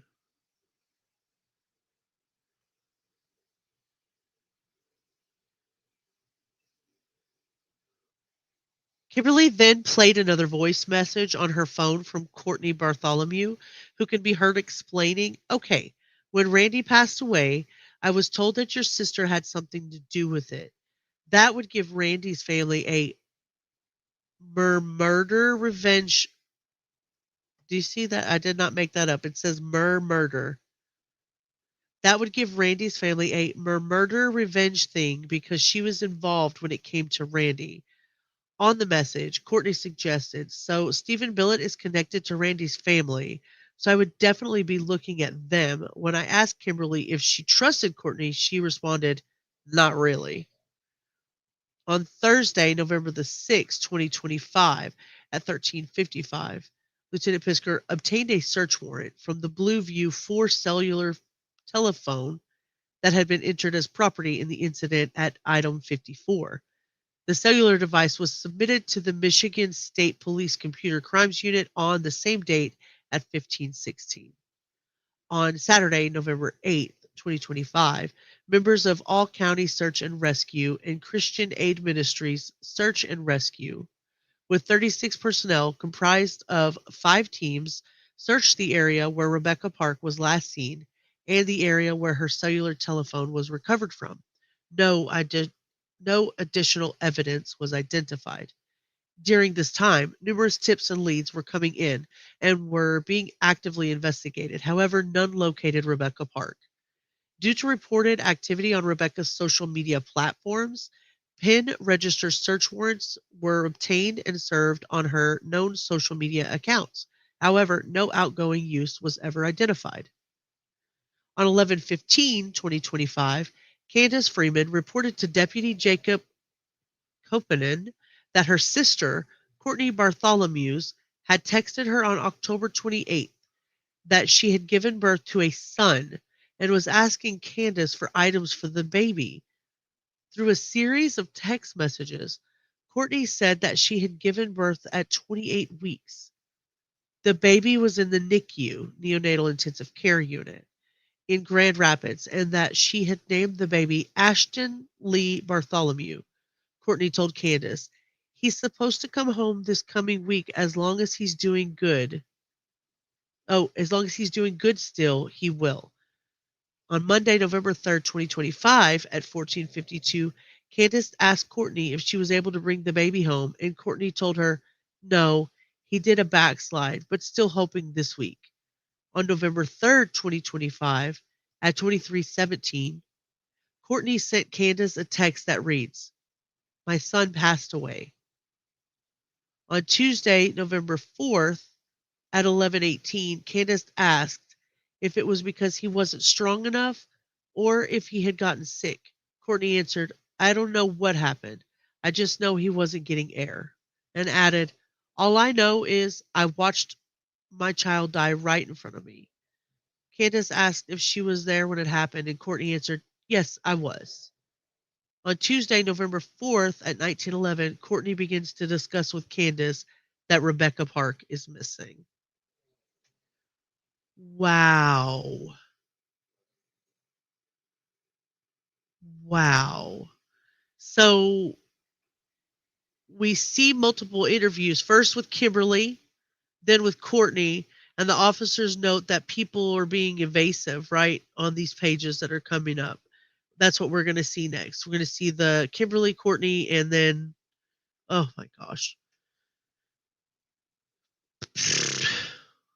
That's a lot. That's a whole lot.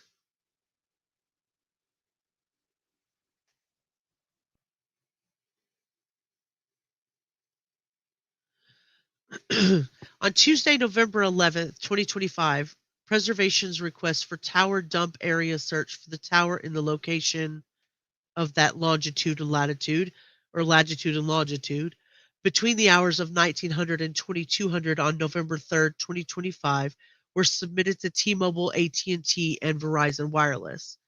Lieutenant Pisker had contacted Cortney Bartholomew about another interview.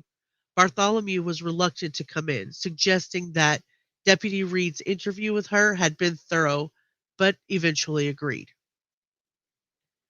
On Tuesday, November 11th, 2025, at 13:49, Lieutenant Pisker conducted a recorded interview with Cortney Bartholomew. Initially, some background on Cortney and her biological children, raised by the Park family, is established. Cortney then reports how Rebecca and Richard Fowler were initially dating. There's where we get the confirmation. Okay. Wow. I'm sorry. Cortney then reports how Rebecca and Richard Fowler were initially dating and they broke up. A relationship between herself and Rich then commences. Cortney reports that she was planning to divorce Bradley. Cortney then became pregnant and was unsure who the father might be, Bradley or Richard. Because of this, she stopped her divorce approximately 2 weeks before the court date for the divorce. Cortney reports that Rich showed up at her house with the intention of shooting Bradley Bartholomew. After Cortney rejected Rich, he resumed his relationship with Rebecca Park.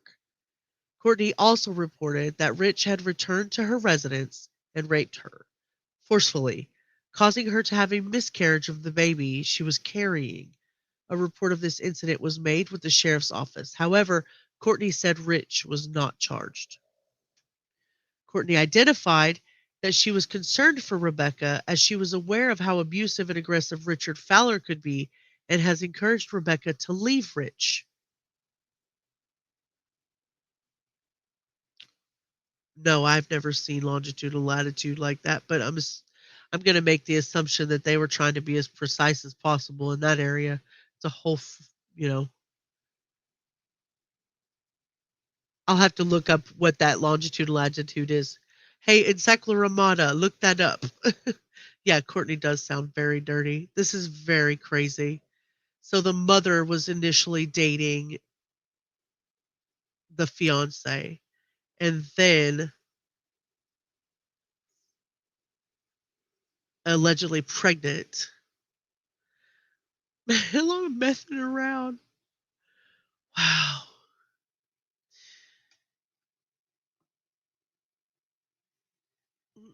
Cortney identified that she was okay. Yes. Let me push this up here a little bit.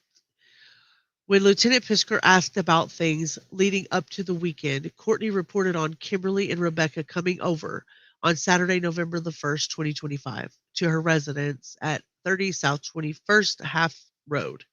I only have 21 and a half road. Cortney told Lieutenant Pisker about giving, I think it's detective and lieutenant at the same time, but I keep calling him lieutenant, about giving envelopes to Kimberly and Rebecca.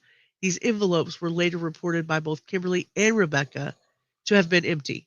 Cortney said that she was going to give Rebecca cash and didn't want Kimberly to feel left out, so she wanted Kimberly to set up an account so she could put money in an account for her. What?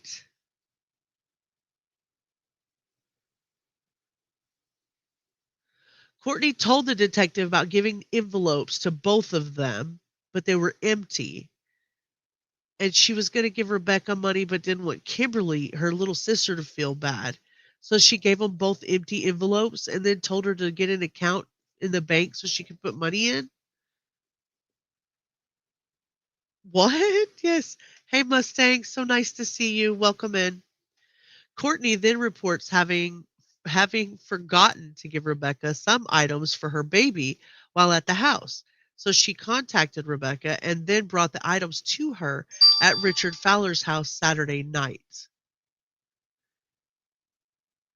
Courtney then told Lieutenant Pisker that on Sunday, November the 2nd, 2025, she was supposed to pick Rebecca up to have milkshakes at Dairy Queen and get Rebecca laundry soap.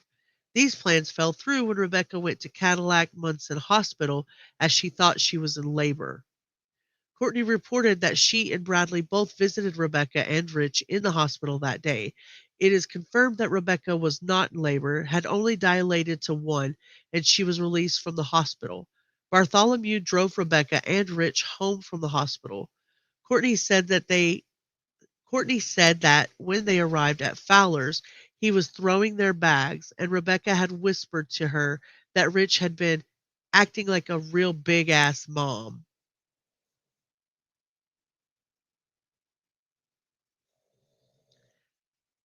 Interesting. Courtney offered to take her home with her, and Rebecca requested that they just meet for milkshakes tomorrow, Monday, November 3rd, 2025, and talk.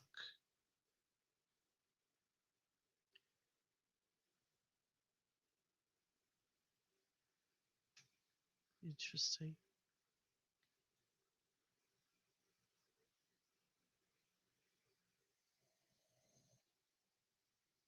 On Monday, November the 3rd, 2025, Courtney said that she went to pick Rebecca up between 1830 and 1900 at Fowler's. Courtney's report, I need to learn how to read, at Fowler's. Courtney reports that as they ride, Rebecca said she was tired, which she confronted. No, it's not me that I don't know how to read. You guys don't know how to write. Which she confronted by telling her she looked stressed.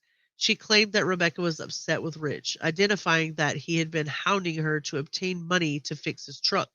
Courtney talked about how she encouraged Rebecca to leave Rich, but said Rebecca was afraid to leave him. Courtney said when they arrived at her house, she gave Rebecca an envelope with 2,000 cash in it, and they discussed Courtney throwing her a baby shower. She identified that Rebecca didn't want a baby shower because she was afraid that Children's Protective Services was going to take the baby. Courtney said that while they were talking, Rebecca was texting on her phone and mentioned the possibility that she had 2 phones. Courtney said she went into the house to get laundry soap and that when she came back out, she said, I noticed that she deleted something, but didn't know what it was or which phone it might have been on. Courtney said she told Rebecca that she would take her back home, but Rebecca told her to hold on. She had someone coming to get her. If y'all believe, thank you, darling. If y'all believe that this lady handed her daughter $2,000 in cash, I'll sell you a boat in the cornfield.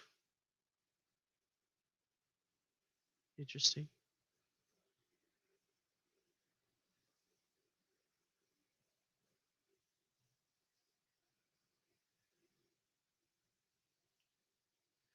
Courtney said she pulled out of her driveway and a car came up behind her. She identified that she didn't ask Rebecca who it was out of fear she would push her away. But Rebecca had, you just gave this girl $2,000 cash and you're worried she's going to push you away. My mama gives me $2,000 in cash. I'm going to be loving up on her like nobody's business. Just saying. That's just me. But she identified that she didn't ask Rebecca who it was out of fear she would push her away. But Rebecca had told her she would be back. Cortney said the car had dark tinted windows. There were no plates on the car, but she could tell it was a Chevy. When questioned, that social media was reporting the car had the taillights of an Impala, Cortney confirmed she was the source of that information. So she was starting rumors herself on Facebook. Cortney talked about someone Rebecca knows who has a Chrysler 300, also having similar taillights. Bartholomew didn't follow the car, as she again said that it would upset Rebecca if she had. Cortney said that at about 2300, she reached out to Kimberly to get Rich's number. You didn't have your ex's number and your daughter's baby daddy's number? You had to go to her little sister for it?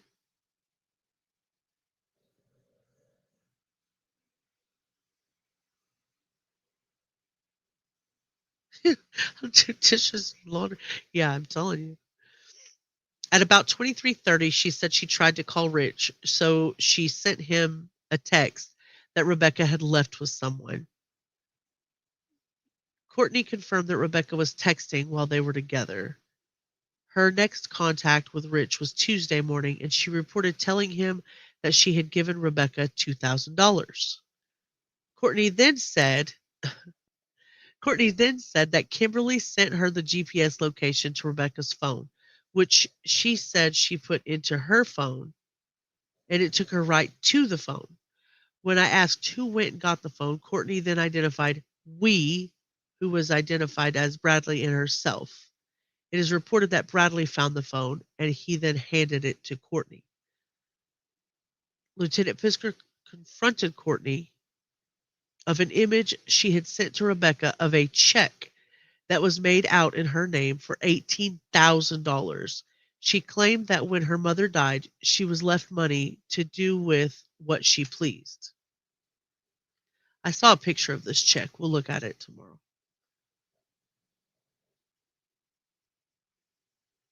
Cortney confirmed that she sent an image of a check to Rebecca, but that she had not given the check to her. Cortney denied that there was a similar check made out to Kimberly. A statement that Cortney had tried to have this meeting prior had fallen through because she didn't have things in place that she needed to. Cortney said it was simply getting kids together at one time was what was falling into place. What wasn't falling into place, I'm sorry. Cortney said it was simply getting kids together at one time was what wasn't falling into place. When Lieutenant Fisker confronts Cortney that the phone records for the phone that was found on the 2-track was not used to summon someone to pick her up, Cortney then identifies that there are possibly 2 other phones she uses. So Kimberly says she might possibly have one other phone, but Cortney's saying she might have 2 other phones. Cortney brings up the names of other people she thinks may be involved based on rumors.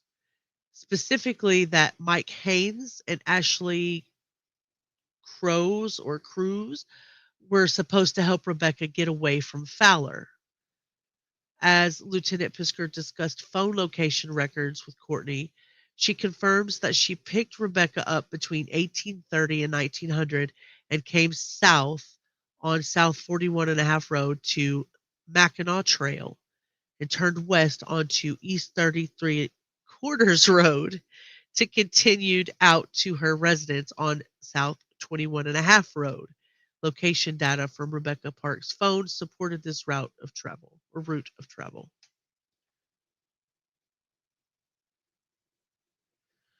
When Lieutenant Fisker confronted Cortney with the accusations that she killed Rebecca Park, she asked, "Why the fuck would I do that?" saying that she would never hurt her daughter. During this interview, Cortney Bartholomew said she did not know where Rebecca Park was. When Cortney was asked if she had done anything to harm Rebecca Park, she again said she would not hurt her daughter. While discussing the pickup truck at her residence that was reported to never move but had been moved recently, Cortney reported it doesn't have seats in it, but said that it was moved recently to make room to access the porch. Y'all got a pickup truck in front of your porch? Y'all got a pickup truck in front of your porch. Cortney said that Kimberly and Rebecca did not like Bradley Bartholomew. On Tuesday, November 11th, 2025, at 1540, Lieutenant Pisker conducted a recorded interview with Bradley Bartholomew. He confirmed his cellular telephone number as, when asked about Rebecca, Bradley reported that they didn't get along. He explained that it was due to his criminal history. He described Rebecca and Cortney's relationship as, quote unquote, rocky. Bradley said that he was not around on Monday when Rebecca was at the house. He identified that he was at my place and described living in the woods near Harrietta and the fish hatchery. As Lieutenant Pisker was attempting to confirm his presence there, Bradley said he was alone and that his phone was with Cortney as her phone was about to be shut off. You can't make this shit up, Cindy. You cannot make this shit up. They're trying hard, though. So let me go back to my notes from before. So we are seeing multiple interviews, first with Kimberly, then with Cortney. And the officers note when people are evasive, when they change their stories, and when their timelines don't match with the phone records. Let me get a drink real quick. 1 second.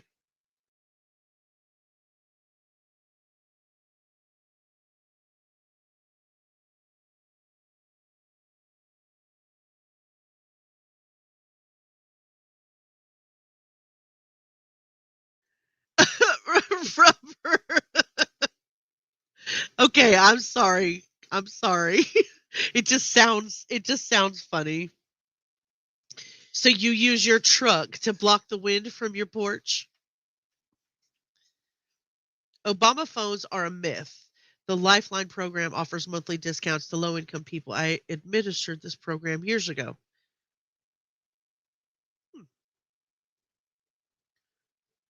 Truth definitely stranger than fiction.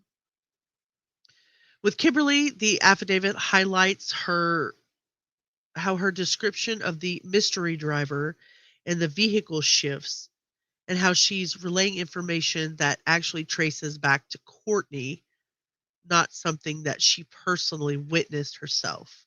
And with Cortney, she gives a background on her relationship with Rebecca and with the men involved, and then her version of that night. But she kind of shifts the blame. It seems like she's kind of shifting the blame, obviously.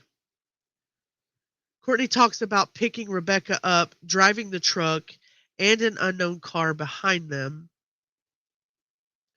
The affidavit points out contradictions between this and what cell records later show. So that's what's coming up next. Okay. Thank you very much for the trigger warning. As if you don't mind while you're hanging out down there, would you please hit the like button, possibly subscribe if you're interested, and if you have an opportunity, take a look at the top of the chat and notice that we are running our extortion project for the first time ever. I need cookie tins. If you are willing to help out with my cookie tins and my Christmas cookie addiction, feel free to do so. Teresa, actually, if you are in the food stamp program, you can get a free phone with unlimited minutes and text. My mother-in-law has one and did not pay a penny. Interesting. Maybe they're not the Obama phone program. Like consumer cellular, maybe, Rubber? Something of that nature, maybe? All right, let's move on. The truck at the house was discussed and identified as not having moved in years. Bradley said that he had been driving the truck up until October 21st of 2025, when the license plate expired. When asked if the seats were out of the truck, Bradley confirmed that they had been. He explained a similar explanation, that they are cleaning the truck up for Cortney's son, Bentley, to drive when he turns 16. So it wasn't moved for years, but it was driven all the way up till October 21st of 2025 until the license plate expired. Yes, get them cookies. I need them cookies. Tracy. It might be an elderly program. Oh, yeah, Lifeline program. It's okay, Ellie. You're starting to debate and chat. When Bradley was asked when he found out that Rebecca Park was missing, he identified it was Monday night or Tuesday morning. He again denied being at the residence. Bradley told Lieutenant Pisker that on Tuesday, November 4th, 2025, Cortney Bartholomew was in town, and he was at the house with Bentley when Cortney texted him the location of where Rebecca's phone was. Bradley said he refused to go out there alone because I'm not being accused of anything. It was a missing phone at the time, Bradley. Why would you have been confused or accused of anything? Bradley said that when Cortney got home, they went out together to look for the phone based on a ping that Kimberly Park had sent to Cortney. Bradley confirmed that he was the person who found Rebecca Park's cellular device on the 2-track near 30 South 21.5 Road, and he picked it up and handed it to Cortney. Bradley said he didn't know how Rebecca's phone ended up on the trail, but suggested she had walked the trail in the past. On Monday, November 24th, 2025, Cortney Bartholomew came to the sheriff's office and Lieutenant Pisker began a recorded interview with her. There is a discussion about the TikTok live conversations, which we have one of. I asked Cortney about a cellular device that a quote-unquote bounty hunter dropped off at the Clare City Police Department. She identified this phone was provided by Kimberly. During this meeting, I asked Cortney about Kimberly's personal property in her vehicle. She confirmed that she was in possession of items that belonged to Kimberly. However, she didn't want to leave the items with me to return to Kimberly. On Monday, November 24, 2025, Bradley Bartholomew was interviewed by Lieutenant Tim Helen at the Michigan State Police Crime Laboratory in Grayling. During his interview, Bradley reported that he is trying to protect Kimberly Park. He said that Kimberly took Rebecca down a 2-track behind the house, and he stated, "I believe she's dead." Let me read that again. During this meeting, I asked Cortney about Kimberly's personal property in her vehicle. She confirmed that she was in possession of items that belonged to Kimberly. However, she didn't want to leave the items with me to return to Kimberly. On Monday, November 24, 2025, Bradley Bartholomew was interviewed by Lieutenant Tim Helen at the Michigan State Police Crime Laboratory in Grayling. During his interview, Bradley reported that he is trying to protect Kimberly Park. He said that Kimberly took Rebecca down a 2-track behind the house, and he stated, "I believe she's dead." If you remember the thing that we just watched, Lola's typing, if you remember the thing that we just watched, you heard somebody on that live say, they're trying to frame Kimmy. Do you guys remember that?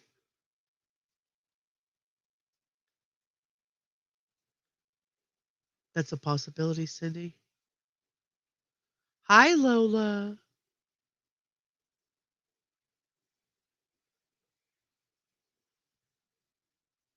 Interesting. Bradley Bartholomew said to Lieutenant Tim Helen that he was present during a dinner with Cortney Bartholomew, Rebecca Park, and Kimberly Park on Saturday, November 1st, 2025. at 30 South 21 and a half Road.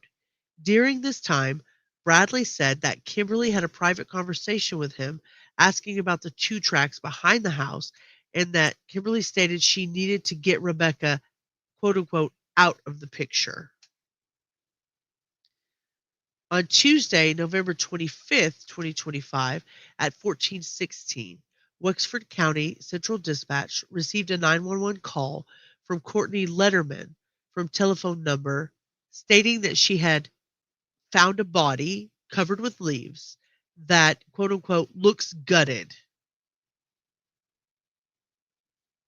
The location of the body was approximately 2.5 miles in a straight line west of 30 South 2.5 Road in Antioch Township of Wexford County on Forest Service Road 9784. Wexford County Deputy Jacob Kapanen responded to the area, observed the remains, and reported the deceased female has a tattoo above the left eye. Kapanen reported that the abdomen area of the body appears to have been cut open. The tattoo located above the left eye is consistent with the Michigan driver's license images of Rebecca K. Park. Michigan State Police Trooper Cody Campbell was inside the residence at 30 South 21 and a half Road on Tuesday, November 25th, 2025, securing the residence until the Michigan State Police Crime Laboratory personnel could search the home based on a search warrant that had been authorized on that date. While in the presence of Courtney Bartholomew and Bradley Bartholomew, Courtney and Bradley were discussing amongst themselves, loud enough for Trooper Campbell to hear. Courtney mentioned to Bradley that the seat cover from the Ford F-150 in the driveway had recently been burned and disposed of due to something having been spilled on it. A search warrant was served on T-Mobile for Bradley Bartholomew's known cellular telephone number. The records that were produced pursuant to the search warrant show Bradley Bartholomew's device active in the area of 30 South 21 and a half Road on November 3rd, 2025. Further, these records show device movement and lingering in the areas consistent with where Bradley and Courtney reported covering Rebecca Park's cellular device, recovering. Bradley and Courtney reported recovering Rebecca Park's cellular device and where her body was discovered on November 25th, 2025, on several occasions on Monday, November 3rd, 2025, in the evening hours.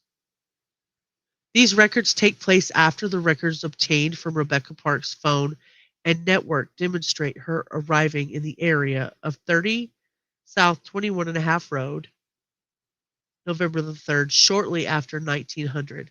Cellbrite extraction location at the residence of 30 South 21 and a half Road at 1916. Additionally, records from Rebecca Park's phone extraction show locations consistent with the reported location of recovery of the device. Bye, Ali. Sleep sweet. Cherie, thank you for coming in. You look great in green. I appreciate you coming by. I saw you get a gifted membership earlier. Thank you so much for being here. Did you get your live done, Sweet Pea?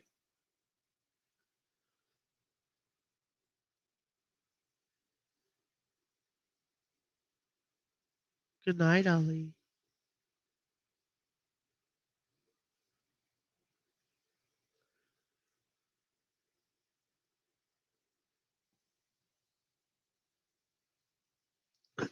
Here we go.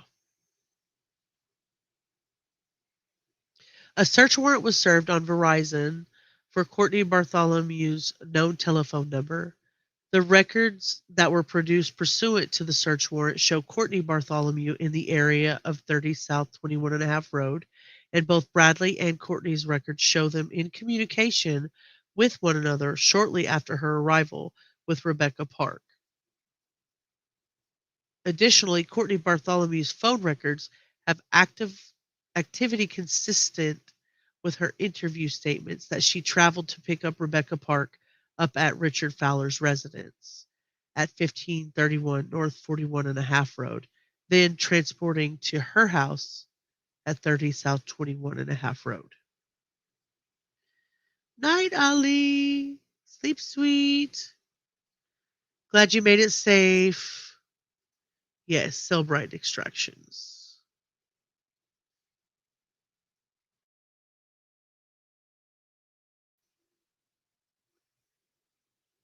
Bradley Bartholomew's call detail records show the following calls of investigative interest. 1812-56, a 2-minute, 2-second outgoing call from Bradley to Cortney.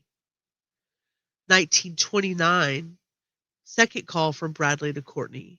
1933, a 54-second call from Bradley to Cortney. At the time of the call at 1812, Device Network records show Brad and Courtney's devices near the area of 30 South 21 and a half Road, and this precedes the activity of Rebecca's device coming into the area.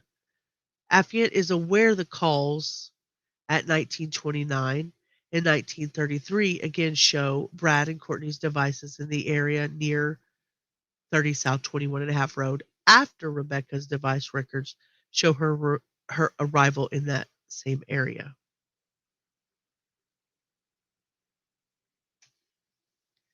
An autopsy was conducted at Western Michigan University by Dr. Christine James and was attended by Deputy Alexis Howard. Trigger warning, guys.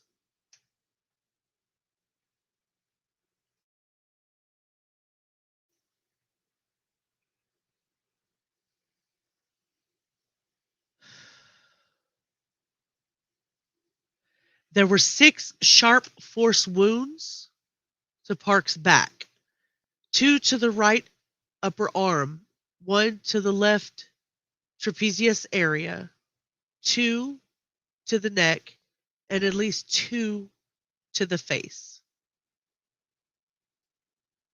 The right side of the face also has a laceration and an irregular wound to the cheek of unknown etiology.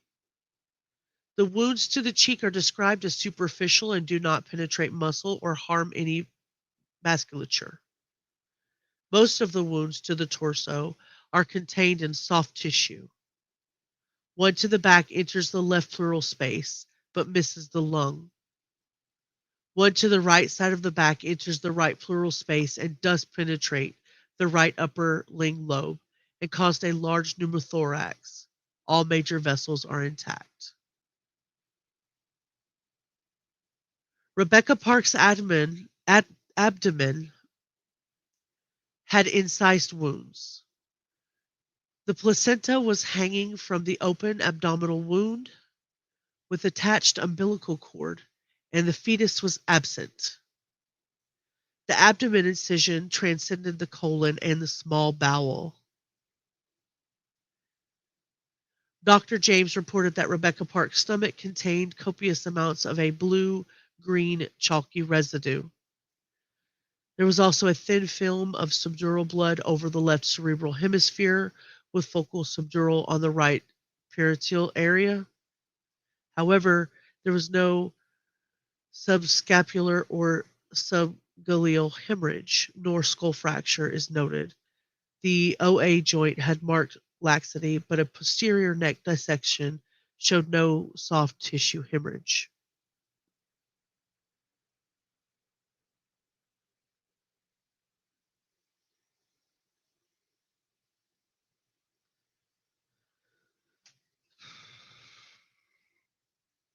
On Sunday, November 30th, 2025, a second search warrant was obtained for Bradley and Courtney Bartholomew's residence at 30 South 21 and a half Road.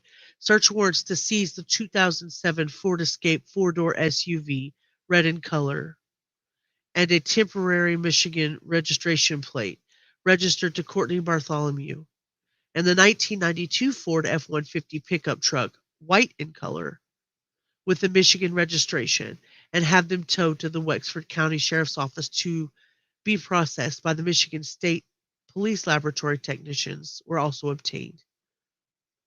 The search warrants were served, and Bradley and Cortney Bartholomew were taken into custody and transported to the Wexford County Sheriff's Office. On Sunday, November 30th, 2025, at 1541, Lieutenant Pisker and Sergeant Hackman conducted a recorded interview with Bradley Bartholomew.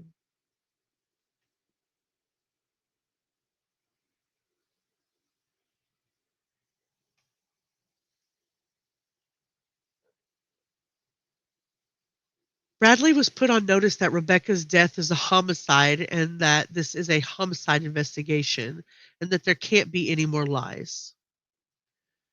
Bradley was read his Miranda rights from a Wexford County Miranda warning card. He confirmed his understanding of the rights explained to him, and he agreed to speak with the detectives at the time. Bradley reported his knowledge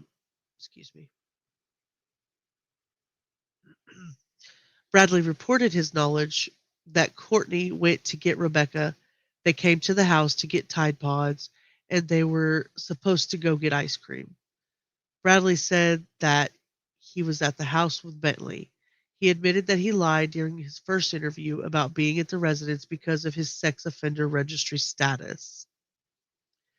Bradley is told that SOR violations are small in comparison to a homicide, and he says that at the time he didn't know this was a homicide. He reported that Cortney had backed out of the driveway in the Ford Escape and then she came back. He says that at the time he had no idea where Rebecca was. He said that he knew Cortney left with the white Ford and then came back. He reported that Cortney had told him that she and Rich Fowler were in the white Ford and they had a disagreement and there was blood on the dash. Cortney asked Bradley to clean it up, which he reported that he went out and wiped it down. He said that he didn't see any blood on the floor or on the seats, just blood splattered on the dash. He described that later there was a white paint on the seats, and Cortney asked him to remove the seat covers, which he confirmed he did. He said he was unsure what she did with them, if they were thrown in the burn barrel or in the trash. Next, he said that Cortney was talking to him about how she and Rich did something horrible, but she wouldn't tell him. He claimed that once the story of Rebecca came about of her being missing, he began to put two and two together. Bradley reported that Cortney threatened that if he said anything, she'd make his life hell. Bradley identified that Cortney has tried to stab him with scissors in the past and charged with the assault, but the case was dismissed. Bradley clarified that Cortney had told him about the something bad happening 5 to 6 days later after Rebecca was missing, but he claimed he wasn't sure what bad thing that had been done was. When asked about the story about the baby in the NICU at DeVos, Bradley identified that she was supposedly adopting a baby, but he didn't see how she could due to his status as a SOR.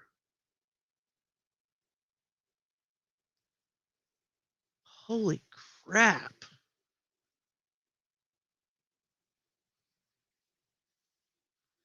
Bradley said that Cortney was alone when she got into the white Ford and left north on South 21.5 Road, and that she returned approximately 15 minutes later. He stated that he had sent a text to Cortney to see if she needed him to come outside for anything, and she responded in the affirmative. It was now that he said that Cortney reported getting into a fight with Rich. Bradley said he never observed Rich on this date and that he did not observe any injury to Cortney. Returning to the quote-unquote something bad topic, Bradley was asked to continue that topic. He identified that Cortney is all over TikTok and that Kimberly was over to use the escape to deliver newspapers. He confirmed that Kimberly left personal items in the escape and identified she did that all the time. When Lieutenant Pisker asked about anything else that Bradley wanted known before drilling down, questions began. He said that Cortney was constantly talking to Rich. He agreed that she was also constantly talking to Kimberly. He reported he can't hear the conversations as they're all taking place by text.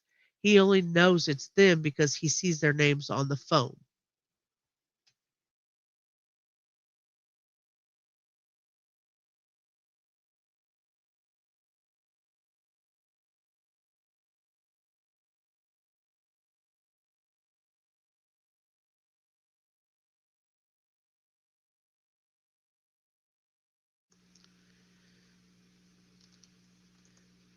Can you guys hear me? Sorry, the headphones decided. Plug those back in. My headphones decided to die.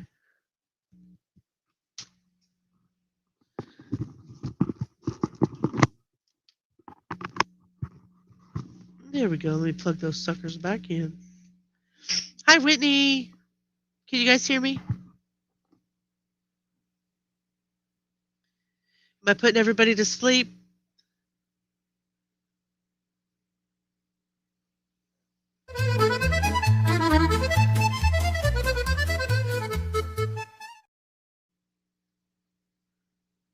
Are you guys with me? Okay, good. Okay. Am I putting everybody to sleep? Okay, good. Rubba Ramada. No? Okay, good. I don't either. Not one single solitary bit.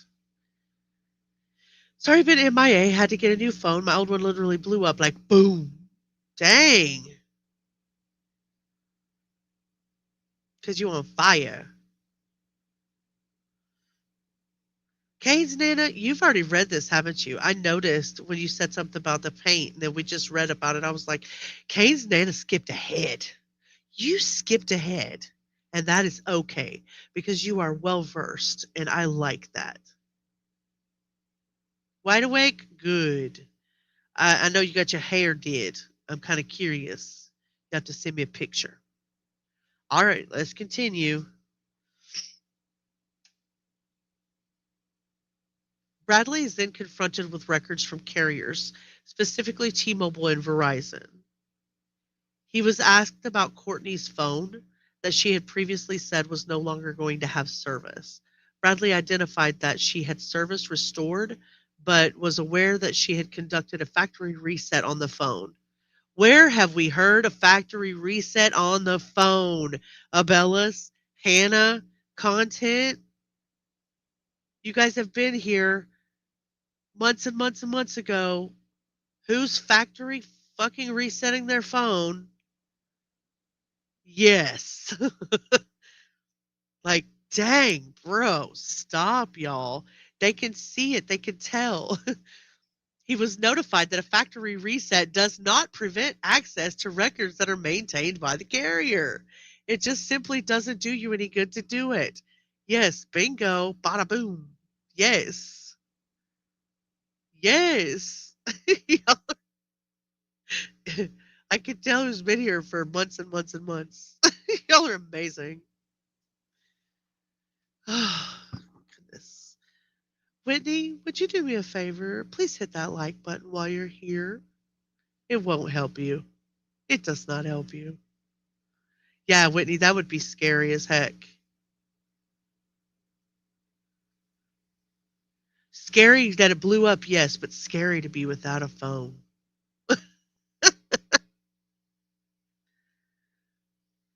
Bradley said that he had Courtney's phone on Monday, November the 3rd, 2025. It is pointed out that there are phone calls between both the phone he uses and the one that Courtney uses while Rebecca is at the house. He passes these as simple calls checking on her comings and goings. He reports that he hasn't driven the truck since he parked it and that it only had enough gas to get to the gas station. Lieutenant Fisker confronted Bradley's statement about the blood in the truck, confirming his knowledge that the truck has been seized. Identifying if there is any blood of Rebecca found in the truck, there will be a big problem. Bradley is confronted if he thought Cortney had been lying to him about what went on, and he says he does. He suggests he can't see Cortney and Rich being together like that as they haven't talked in over 2 years. Really? Because she told her friend Candace that she just had a baby, but she didn't know who the baby daddy was. So really, Bradley? Are we going to play dumb?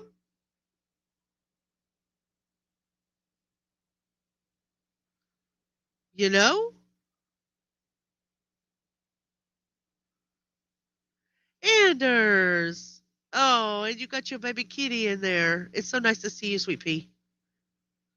There's so many backdoor with phones, some we don't even know about. You can factory reset the phone while saying the Lord's Prayer and it still won't help you. Right?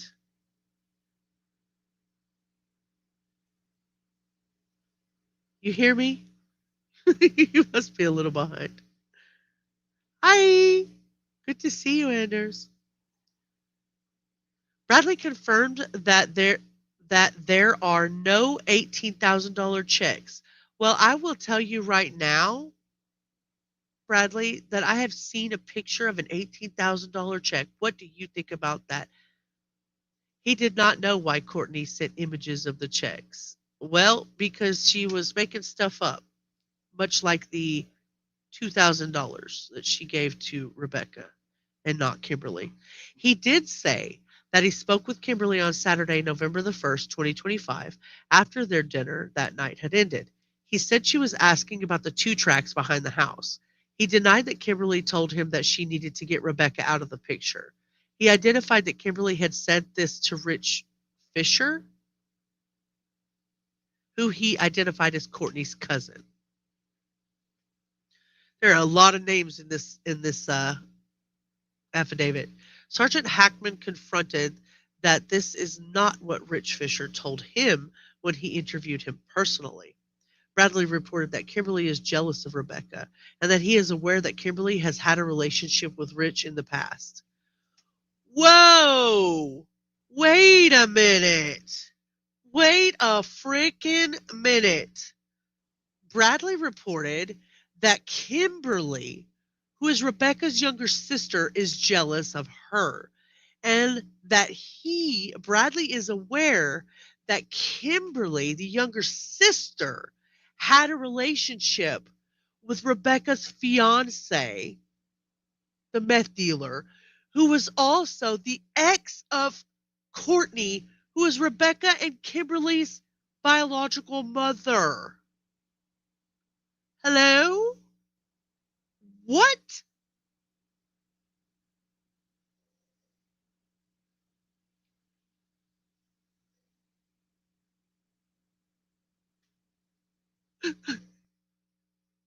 Wow.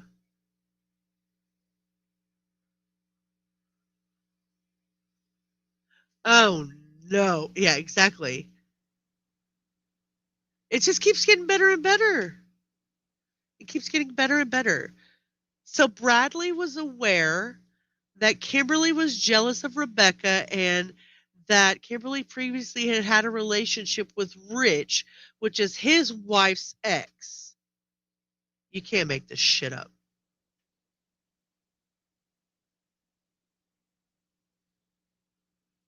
Keeping it in the family, bruh.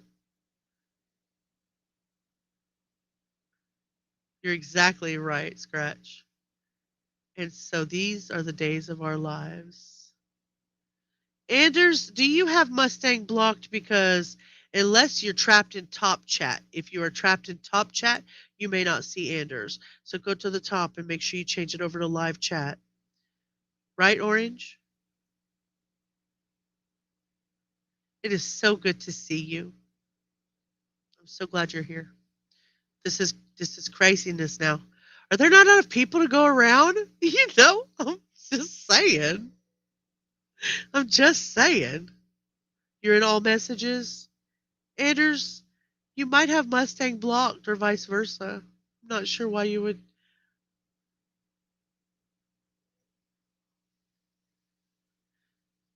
Oh my goodness. So Bradley reported being upset with Kimberly. Bradley reported being upset when Kimberly was on the internet saying that he and Cortney were responsible, making a statement that he doesn't understand how anyone could do that to a pregnant woman. He answered that he believes that Cortney and Rich would be capable of doing something such as this. When asked for what purpose, he gave different possibilities. So you believe that your wife and her ex would be capable of doing something like this? Bradley agreed that he believes that Cortney is capable of slicing open her own flesh and blood and taking a baby out. He agreed that Cortney is obsessed with wanting another baby in her care and custody. He also agreed that it was a good possibility she could attack Rebecca and cut a baby out of her. Lieutenant Pisker asked if he remembered the Sunday that Rebecca was in the hospital. Cortney saying or texting, "Don't you dare have this baby in the hospital." And Bradley remembers somebody saying it, but not who was saying it. Bradley confirmed going to Fowler's house on Saturday to take the gifts to Rebecca that Cortney forgot to give her at the house earlier that day. While discussing being upset that Kimberly had accused him of being involved, Lieutenant Pisker asked why he didn't call him, and Bradley said that Cortney had threatened him and that she didn't want him involved. His explanation was that she doesn't want to get incriminated or himself incriminated.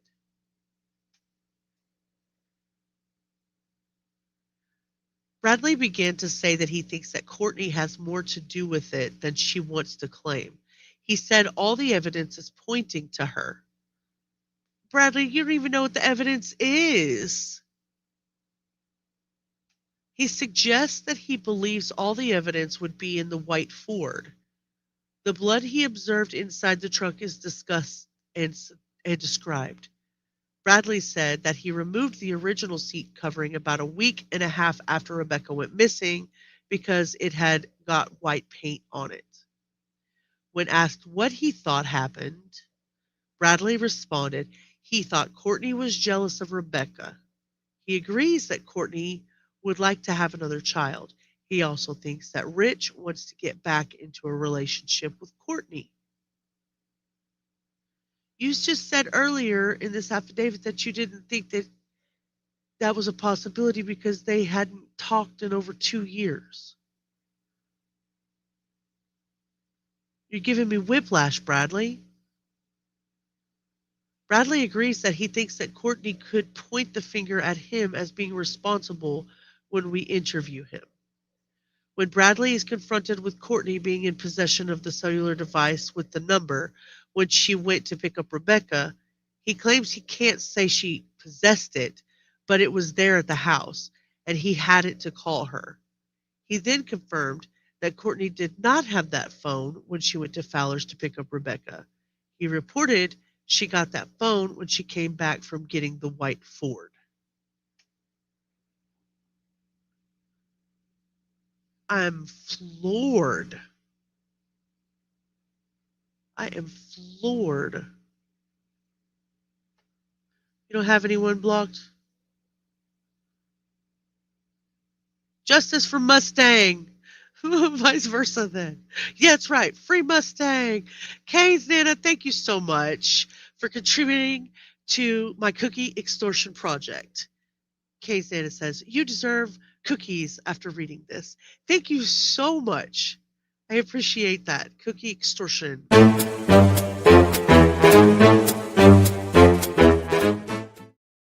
I appreciate you.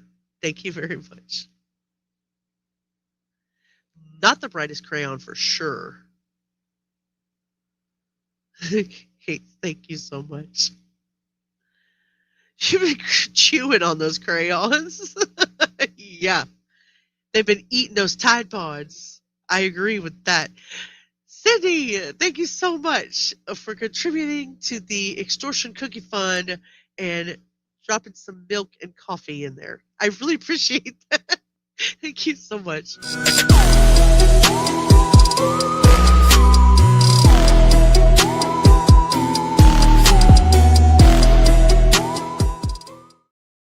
I'll get rid of that Halloween soon and make a Christmassy one. I really appreciate you. Thank you. You guys are wonderful. Yeah, that guy got around the whole family. Somebody said it earlier. I think it was Teresa. Messing around. Now you can see Mustang. Very good. Very good. Messing around out here. Oh. Abellis. Don't forget, everybody wants to see your hair did. Don't forget. All right. Moving on. Can't get much worse, can it? Right? It's not going to get worse, is it, guys? Kane's Nana, is it going to get worse? You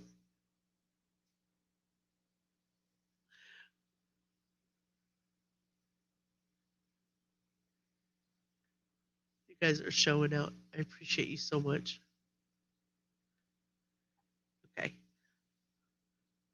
Michael Jackson had milk and cookies in bed with the kids. Lord have mercy, Anders. Were you there? What is it going to turn out of a relationship? Oh, Lordy, Whitney, shut your mouth. No, ma'am. Courtney didn't get an attorney. What a moron.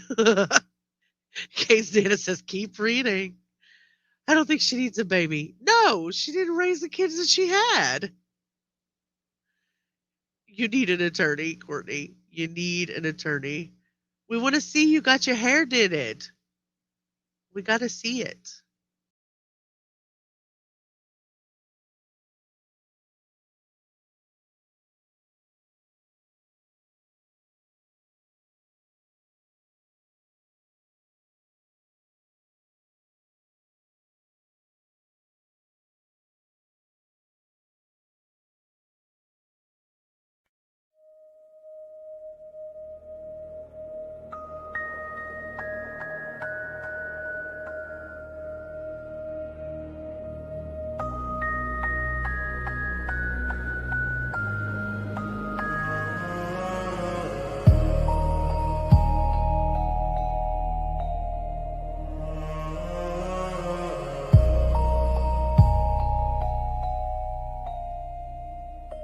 We found the flame in the silence when the world forgot our names.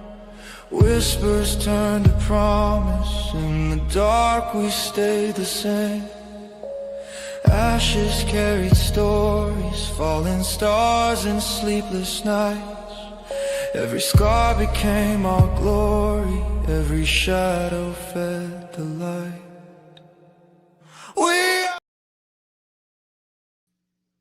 Hello? Am I back? For heaven's sake.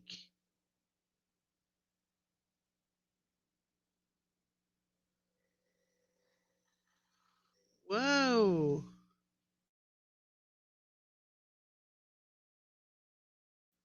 Can y'all hear me now? So sorry. It just said devices undetected or something. I don't know what happened. Back to it. So sorry. Okay. Thank you very much. Not sure what happened.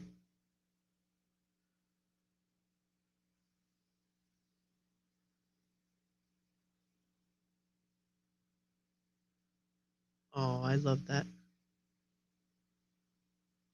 No, my mic, for some reason it was, I have no idea why that happened. It just said, no devices connected, and then kicked me out. So, not sure what that was about. Okay, we were, where were we?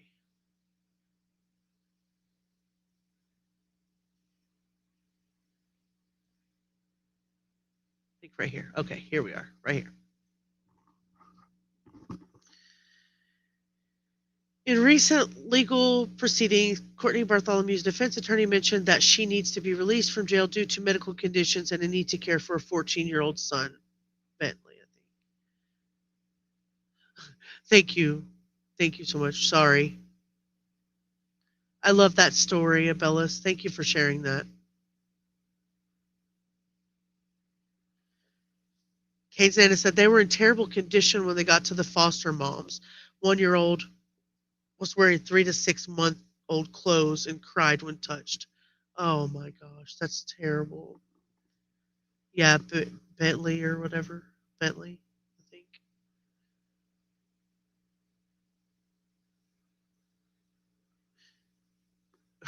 think. All right.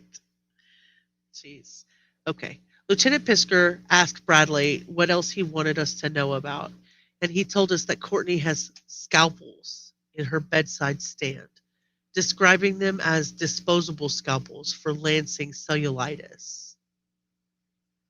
Bradley doesn't remember going anywhere on the morning of Tuesday, November the 4th, 2025, other than to Fowler's to give him Rebecca's phone. Bradley confirmed that he had come to the hospital on Sunday, November the 2nd, 2025, to bring Cortney her wheelchair, and that he was driving the white Ford pickup truck while Cortney was there with the Ford Escape.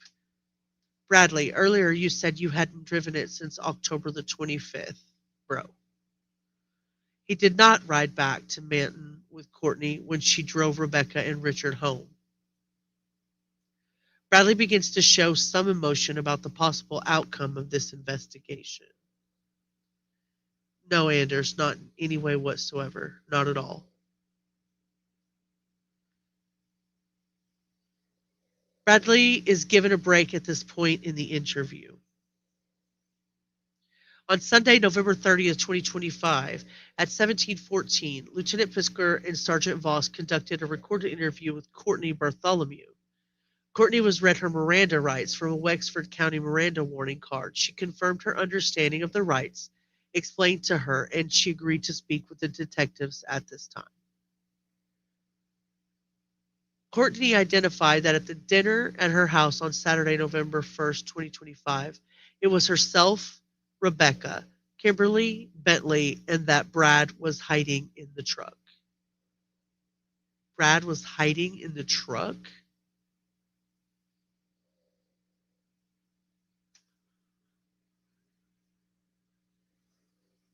Chat, why would Brad be hiding in the truck?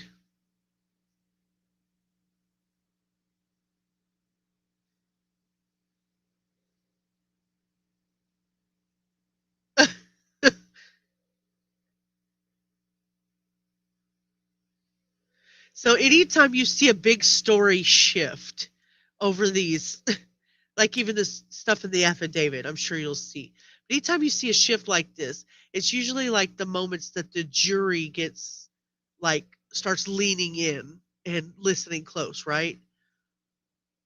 Obviously these people are minimizing their roles in. We haven't even heard a word from the defense side yet. Like nothing on the defense side. They haven't really defended themselves. Sounds like she's trying to implicate her husband. Yeah, why would he be hiding in the truck? You're okay, Teresa. You're okay. I'm so glad you're getting a lot done, or we hope that you're getting a lot done. Okay, Abellis, stay safe. Yes, Courtney's the dummy, not Anders. Yes, not you, Anders.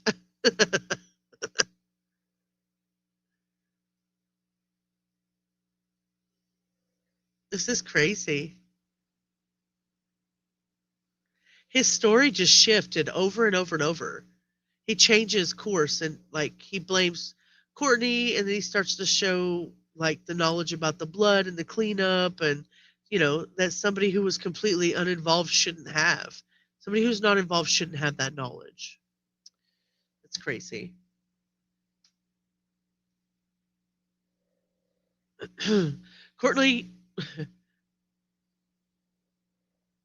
Courtney reported that Bradley is hiding in the truck because the girls won't come in. Okay, I skipped a sentence. Lieutenant Pisker notified Courtney that this is a homicide investigation and the lies must stop. and if she lies, more charges can be brought. Cortney reported that Bradley is hiding in the truck because the girls won't come in if he is around because they don't like him. She reported that the dinner, really, that's pathetic. She reported that the dinner ended around 1900 to 1930. The next thing that happened was she called Rebecca about the items she forgot to get her, and that she and Bradley went to Fowler's to drop the items off. At the time, they were in the Ford Escape. On Sunday, November the 2nd, 2025, she was supposed to pick Rebecca up and waited around until 1830, and Rebecca called to say she was on her way to the hospital. She described the events at the hospital as she had previously. Bradley brought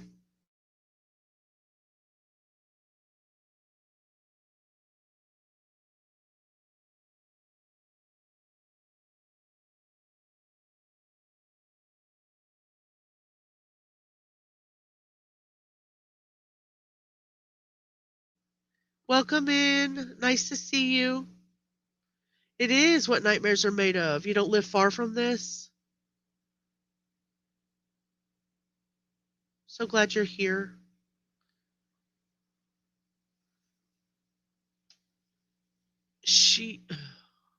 On Sunday, November the 2nd, 2025, she was supposed to pick Rebecca up and waited around until about 1830. And Rebecca called to say she was on her way to the hospital. She described the events at the hospital as she had previously. Bradley brought Cortney her wheelchair to the hospital.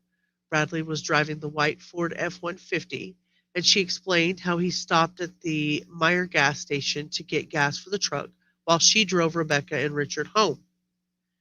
Cortney wanted to know if Bradley could hear her, and she was told he could not. She reported talking to Rebecca Sunday night about getting shakes on Monday. She said that Rebecca asked her about the 2000 and said that Rich was upset about something. Cortney confirmed the trip to Fowler's house on Saturday after the dinner to drop the items off for Rebecca. When Lieutenant Pisker asked Cortney why she wanted to know if Bradley could hear her, she suggested the need to back up, saying she thinks she needs immunity. Oh, who else needs immunity? Anybody else know who else needed immunity for their testimony? Anybody, chat? This is ridiculous. You're so welcome. You're so welcome. Who else needed immunity for their testimony? Yes, ding, ding, ding. You are so right. Yes, I do. I do see what you mean. This is ridiculous.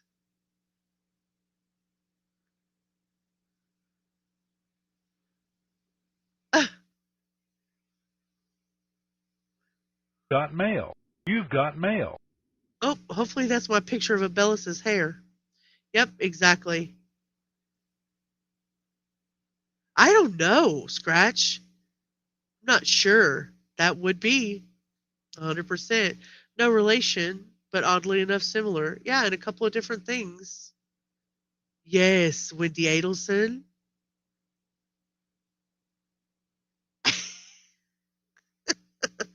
Because I'm a potato. Is that what it is? Oh, Leticia too? Yep.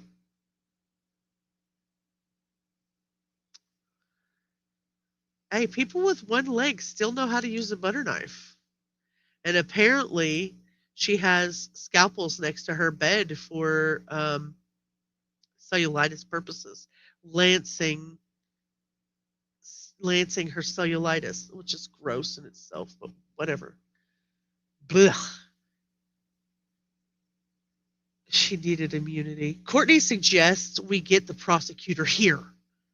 And Lieutenant Pisker says she will want to know what she has. Cortney says she will give us where the knife is and where the baby is. That she will give it all to us. Where the baby is.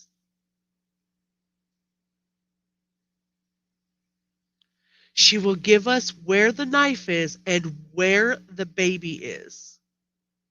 that she will give it all to us. Who else said, wow, this is just crossing over so many different cases of who else knows where the baby is and was going to take us right to the baby most recently? You guys remember? I know Whitney probably does. Spent a lot of time in Mark's chat over there, Mark the Shark.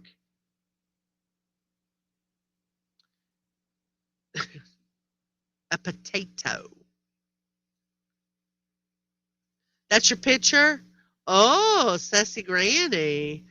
Hola. Exactly. Exactly, Southern Cats. Didn't Rebecca and Jake Harrow say that they were going to tell us where the baby was? Exactly. This is crazy. This is nuts. I'm sorry, but this is gross. And they still, I mean, even here, they still haven't told us where the baby is. When Lieutenant Fisker confronts Cortney that she has guilty knowledge, she responds that she has been threatened. Her child has been threatened. Her home has been threatened. And she is done. Cortney renews her request for immunity and then asks for witness protection. Sergeant Voss explains we can't offer her immunity. Oh, yeah, I was jumping in the shower. Yeah, Squirrel, it is horrifying. We still don't know where the baby is. We still don't know where Jake Harrow's baby is. We still don't know where little Emanuelito is. Exactly. Copycats. When Lieutenant Fisker asks Cortney if the baby is alive, she shakes her head in the negative. It's disappointing. Oh, God, that's disappointing. Sergeant Voss asked Cortney about her prior statement that Bradley hides in the truck. He asked her where he hides, and she identified in the cab. She describes it as a single cab truck, and he lays on the seat. Cortney reported that Bradley had put $15 worth of gas in the truck when he was at Myers on Sunday night. Cortney asked if Bradley confessed, and Sergeant Voss reported, he told us a lot of stuff. Cortney confirmed that Bradley is using the phone with the number 550, and her phone is the 429 phone.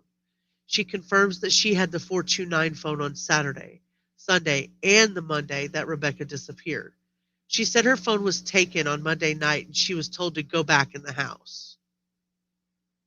Cortney said her phone was taken at about 20:30.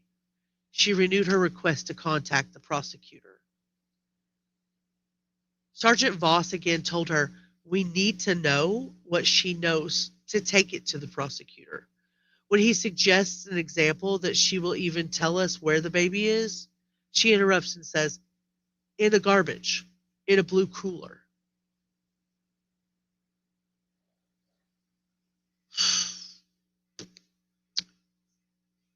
When asked where she reported in the GFL. What's a GFL?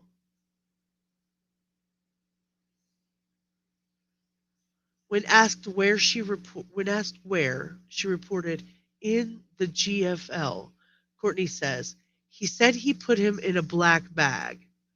The cooler's gone.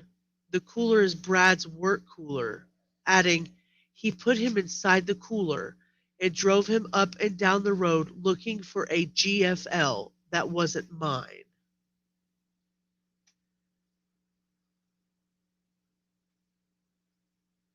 Is that what a GFL is? Is a landfill?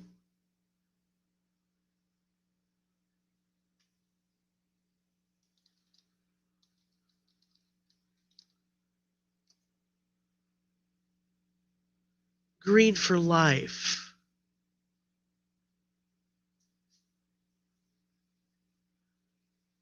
So is it a particular type of bin? Like trash? Yeah, that's what I'm saying. Is it a trash company specifically? Okay, in Texas we don't have that I know of. I mean, we have trash companies, but we don't have a green for life that I'm aware of.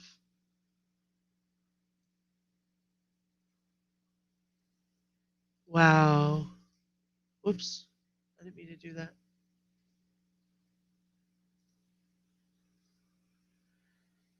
Is that so? It's this, like this thing. So she's looking for a bin, like like a bin like this. It means good fucking luck, right? So GFL, this like this. It's a good question, Anders.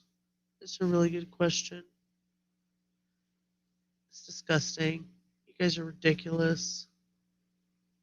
Somebody's going to prison. Yeah, I agree with that. As they should. A lot of somebody's looks like. Yes, thank you for the trigger warning. I think so. Like a recycling bin or a. She wanted to steal her daughter's baby. Yeah, that's what we're gathering. That's what we're gathering.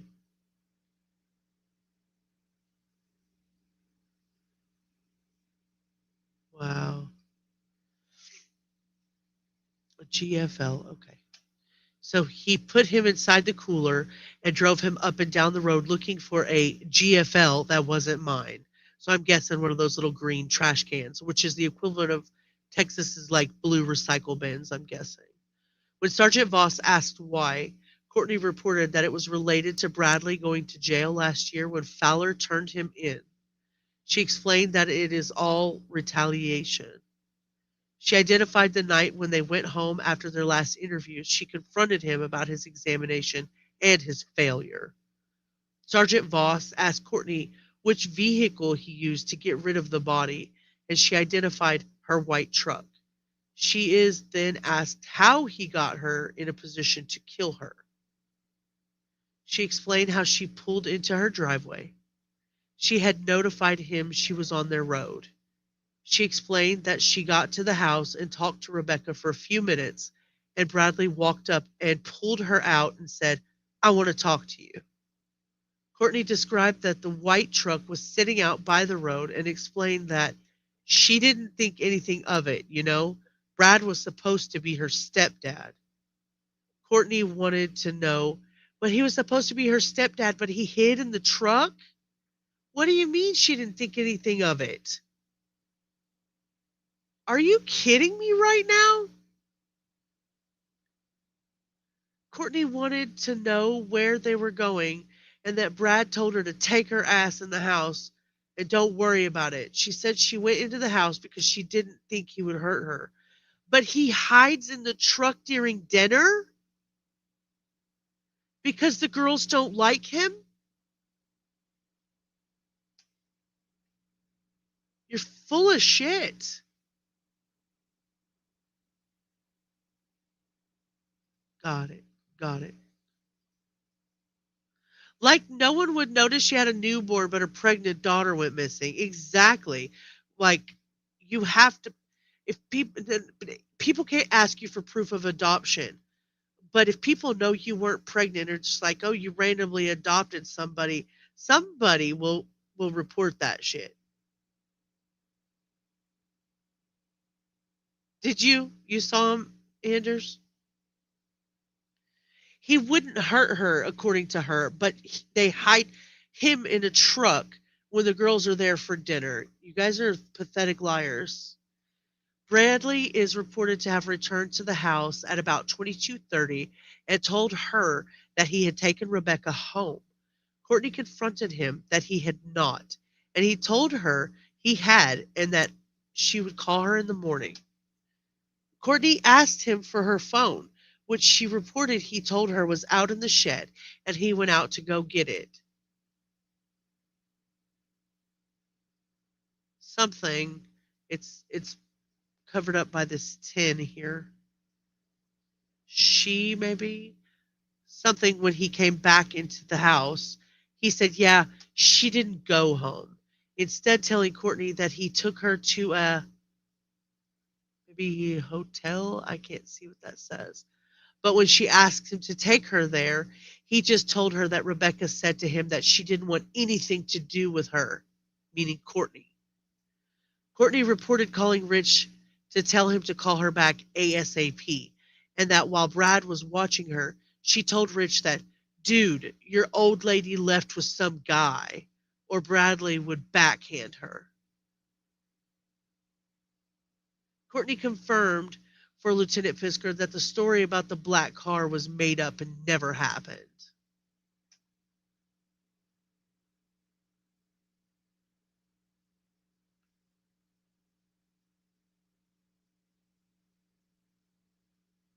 "40? Yeah, 40. She's 40. It's crazy."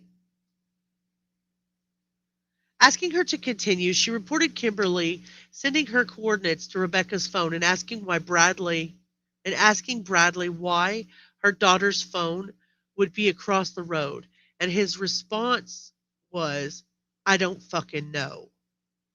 She asked Bradley to take her to the phone and said he took her right to it. She said that phone was exactly where the coordinates is. She said it was out in the open, and it appeared that someone had just set it down. They took the phone directly to Rich's, but before their arrival, she said that Bradley told her, "I'm telling you right fucking now, do not say a fucking word." Kimberly got the phone from Rich, and Cortney reported that Kimberly had called her and said she was taking the phone to the cops. She said Kimberly called her at 2100 on Tuesday night to tell her this. When asked to continue, Cortney identified that in her second to last drawer in her bedstand, she has razor knives that she uses to nick open her cellulite so they will drain. Ugh. She reported that one was gone, which she said she knew because she counted them due to a teenage boy living in her house. Cortney agreed the knives are like scalpels. When she confronted Bradley about the missing knife, she answered, "He didn't say anything then." Lieutenant Fisker confronted her that her use of the word "them" means he must have said something later, and she reported it was after her body was found.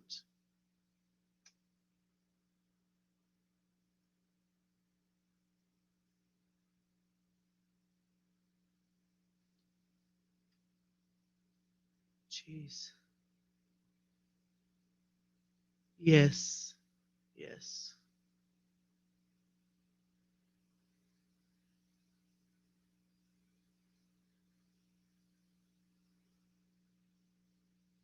Very young.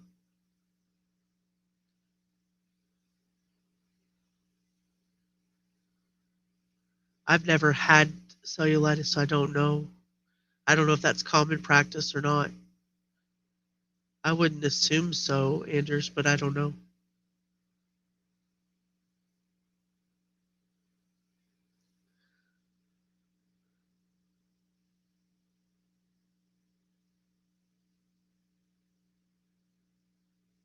Jeez.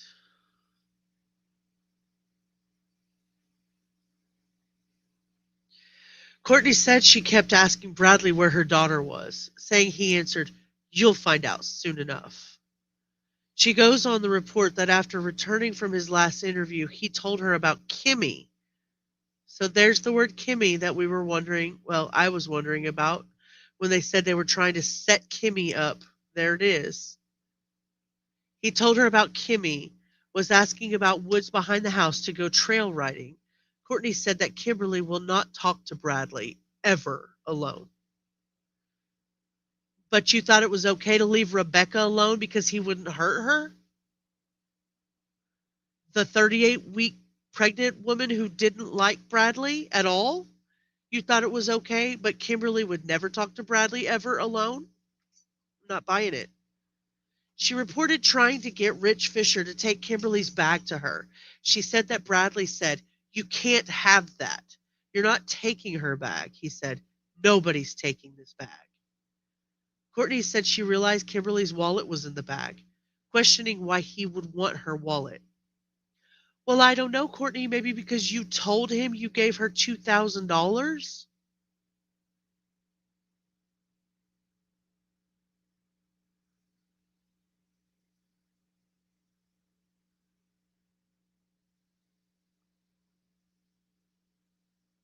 Lieutenant Pisker confronted Cortney that he had asked her for Courtney's. I'm sorry. Lieutenant Pisker confronted Cortney that he had asked her for Kimberly's property while she was at the sheriff's office on Tuesday and that she refused. She explained that she was told not to, suggesting she didn't want to get her ass beat.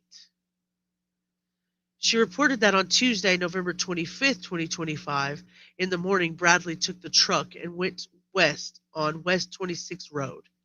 It was gone for about 20 minutes. She said when Bradley came back, she asked him if he had hurt her daughter, and he told her, "No, I didn't hurt her." Cortney said that was the same day Rebecca's body was found.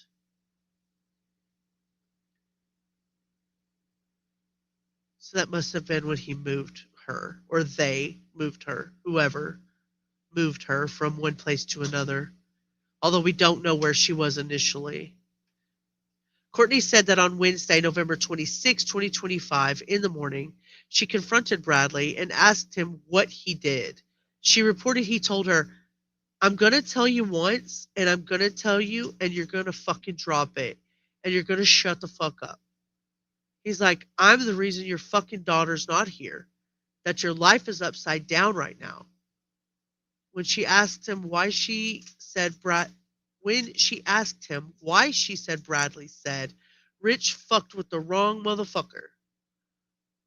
She agrees this is all a revenge plot.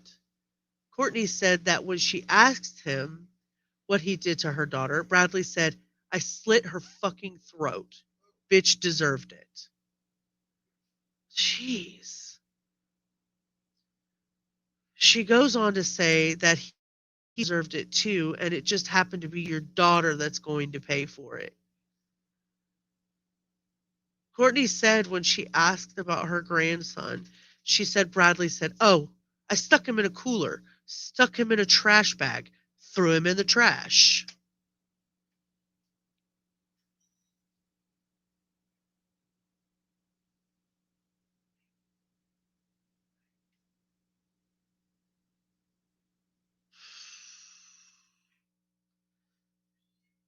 Lieutenant Pisker asked Cortney that if Bradley is paying Rich back, why cut the baby out? And she said, because if he would have left the baby in there and had somebody found her before, he would have survived. He would have thought. Cortney was asked, why not just cut the baby out and kill it? Why take it? And she said that he told her the baby wasn't breathing when he pulled him out. Again, she was asked, why'd he take it? Now she answers, it was because he didn't want Rich to see something were together. She admitted she didn't know what that meant. Wow. When asked about where the baby is now, Cortney said that he put him in a blue cooler, in a trash bag, and into a GFL container. She confirmed that she is talking about a residential GFL trash receptacle. Well, if I had read on, I would have gotten that, wouldn't have had to look that up. But since I am an impatient person, I guess I did. Wow. Cortney said she was never at the location where the body was found because he wouldn't let her. She doesn't know how many times he went to the location. When asked if she was killed at the location she was found or at the end of her driveway, she answers that she doesn't know, but said it wasn't in her driveway because he pulled away quickly with her. Cortney said that he walked out of his truck and not the house to get her out of her truck. Cortney said that he walked out of his truck and not the house to get her out of her truck, confirming that it was from the escape and into the F-150. When Lieutenant Pisker reminded Cortney that she knew where the knife was at, she said he threw it in a dumpster at Cadillac Shores. When asked when he had done that, she first announced that it was her hunting knife. She said it was probably like a week after that the knife was put in the dumpster. She didn't know what happened to the disposable scalpel, adding she had no clue and wished she knew. Sergeant Voss asked Cortney what she was looking for in an immunity agreement, what she was afraid of, and then confronted her that she had provided a lot of misinformation to the police. She reassured us that she would cooperate, quote unquote, the whole way. Lieutenant Pisker pointed out her obstruction of the investigation, and she agrees. When asked about the seat covers, Cortney said Bradley burned them. She also said that Bradley went out and cleaned the truck, specifically mentioning the dash. She described that the cloth was burned and the bucket was taken back into the house. Cortney didn't think the floor in the truck was cleaned. Cortney was asked about the Kimmy stuff, and she suggested that Kimberly doesn't know anything. She was just trying to feel important. Sure, Jan, sure. Sergeant Voss confronted Cortney that she was the person who told us recently that Kimberly was in the black car. She reported that Bradley came up with the story about Kimberly. Cortney said she knew that Kimberly told us that she hit Cortney. Cortney said she knew that Kimberly told us that she hit her, meaning Cortney, and hid her body. When asked how she knows that, Kimberly told us this. Cortney said that she told Ashley and reported Ashley as Rich's baby mama. Ashley, I don't know if that's Cruz or Cruez, has a child with Richard Fowler. This dude gets the hell around. My goodness. Going to work? All right, I love you. Please be careful. Let me see what you guys are saying.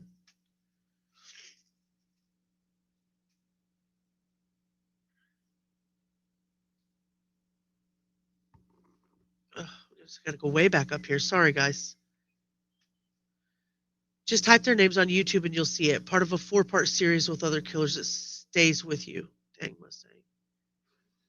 Yeah, nobody jokes like that. Nobody.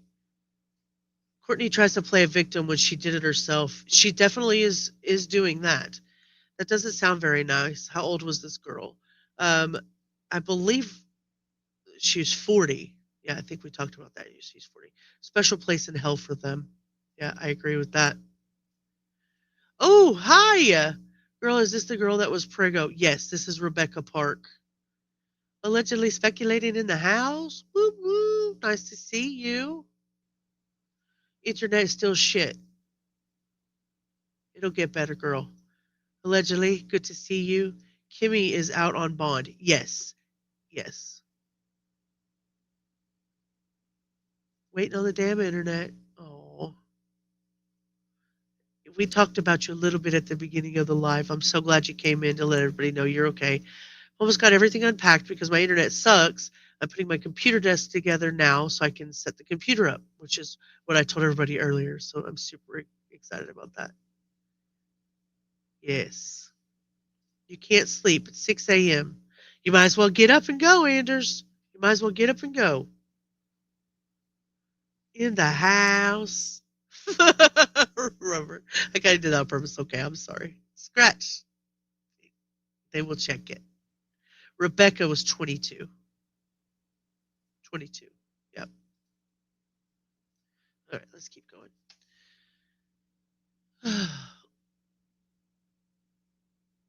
Cortney said she knew that Kimberly told us. Okay, they got that part. Okay. Oh, we asked how she knows that Kimberly told us. Cortney said that she told Ashley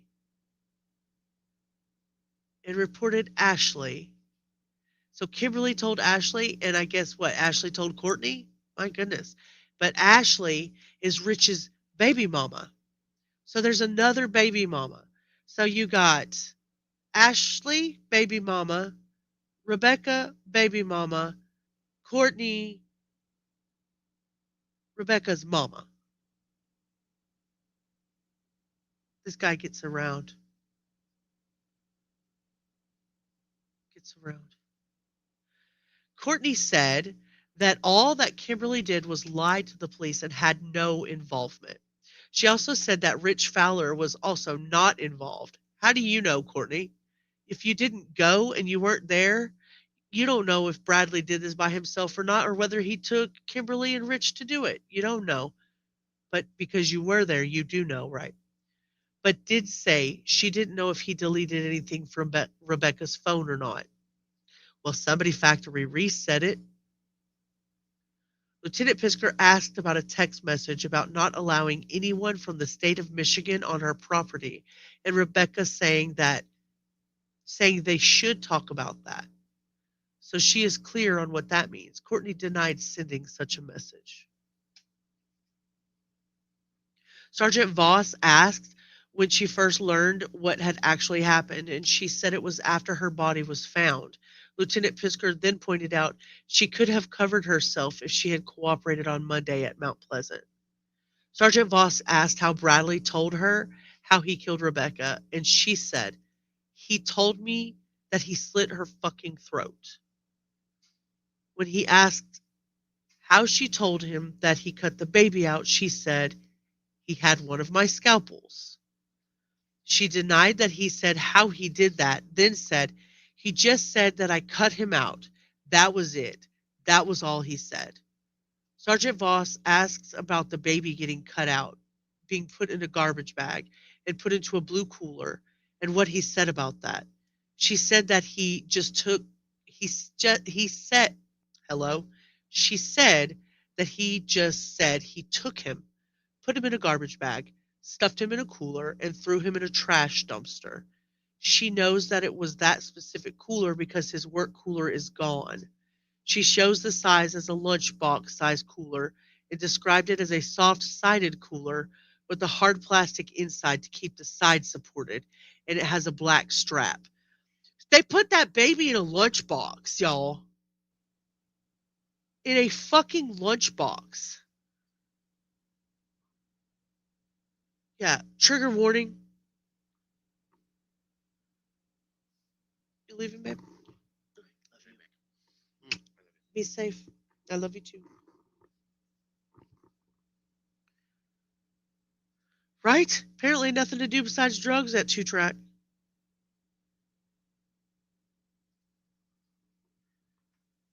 The baby in a damn lunchbox.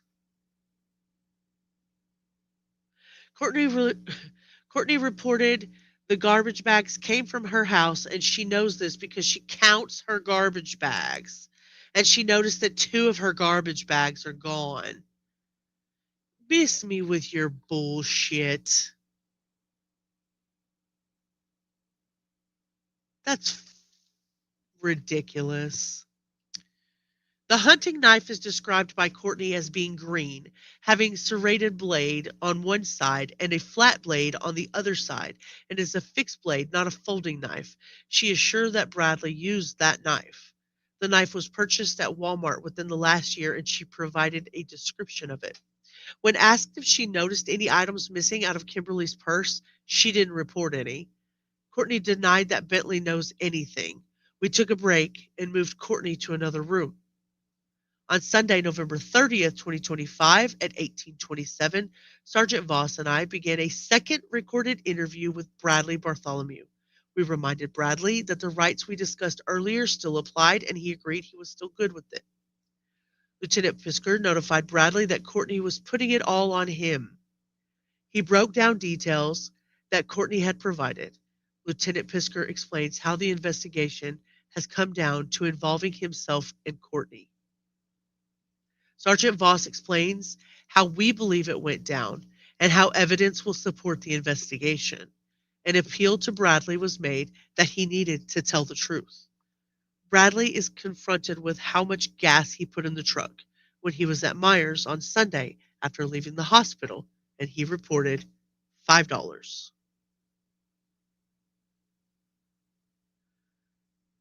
When asked about the information he feels we should know that we haven't already discussed, Bradley reports that he knows his lunch cooler is missing and describes it as being blue and thinks it's an Oregon Trail brand.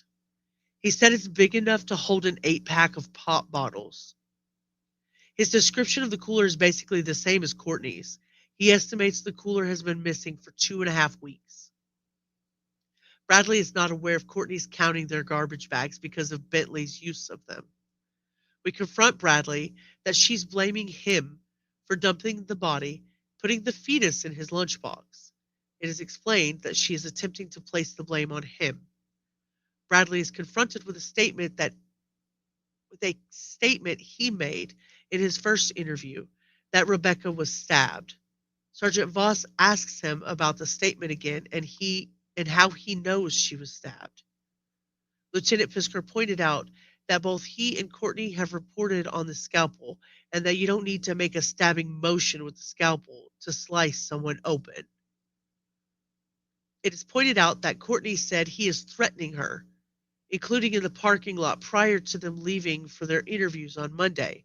It is also shared with him that she identified that it was revenge for Fowler turning him in last year on his SOR violation. I still forget that he was a registered sex offender. To which he responded, "That's bullshit." It is explained that what Cortney had said about why the baby was cut out of Rebecca during a revenge murder doesn't make sense. We reminded him of the NICU story and her attempts to get custody of Kimberly and Rebecca's children. That's the first I heard of that. So Cortney was trying to get custody of Kimberly's baby and Rebecca's 2 children.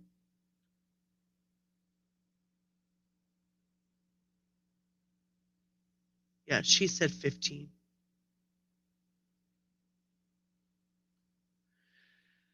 Bradley begins to tell us, "I'm sure Cortney stabbed her because she did have a hunting knife.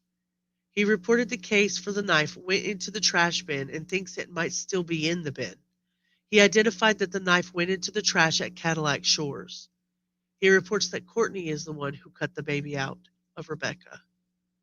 He confirms that he witnessed this, and it had taken place right where she is laying out on the trails behind the house.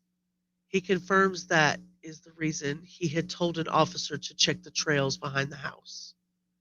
He reported that he knew Rebecca had a bunch of leaves on her because Cortney buried her in leaves where she was found. Bradley confirmed that a scalpel from the bedroom was used. When he was asked if the baby was alive when he was cut out, he responded, no. He confirmed that it was just the 2 of them that were present when Sergeant Voss asked, when she stabbed her, where did she stab her? And Bradley said, in the truck.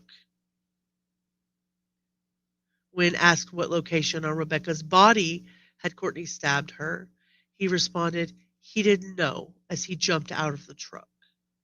Bradley reported that Rebecca had gotten into the white truck voluntarily. He confirms that the plan to get the Tide Pods was legitimate, and he was unaware that the plan was to stab her. Bradley denied that there was a plan of this. While in the pickup, Bradley said he was driving.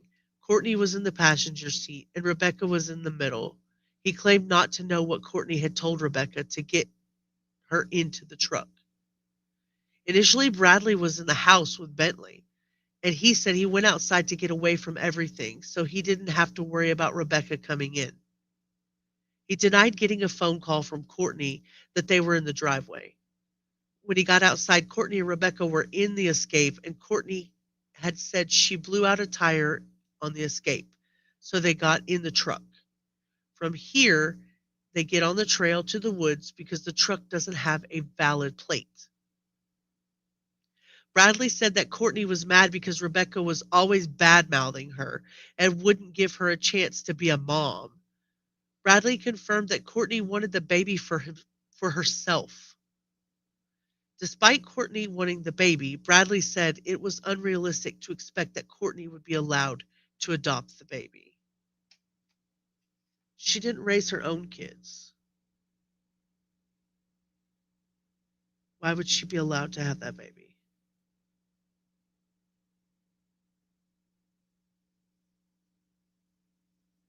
They researched how to do it. I guess they didn't understand. Yeah, that's what I heard.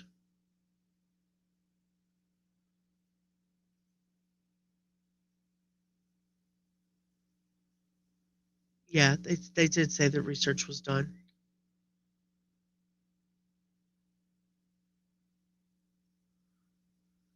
I mean, she had Kimberly and Rebecca, and she was 40, though. I mean, at this time, she's 40, so.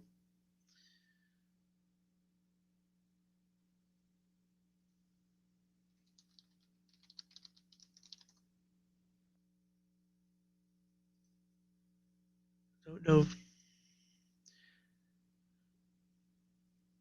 if she had other physical ailments. I'm going to guess that possibly. Yeah, I know that. I'm just saying, I'm guessing possibly. Okay, Santa says a hard 40. There's an older brother, too, she gave birth to. I mean, she has a 14-year-old. Bentley was 14. So, I don't know. Possibly content. But I don't know. It's a good question.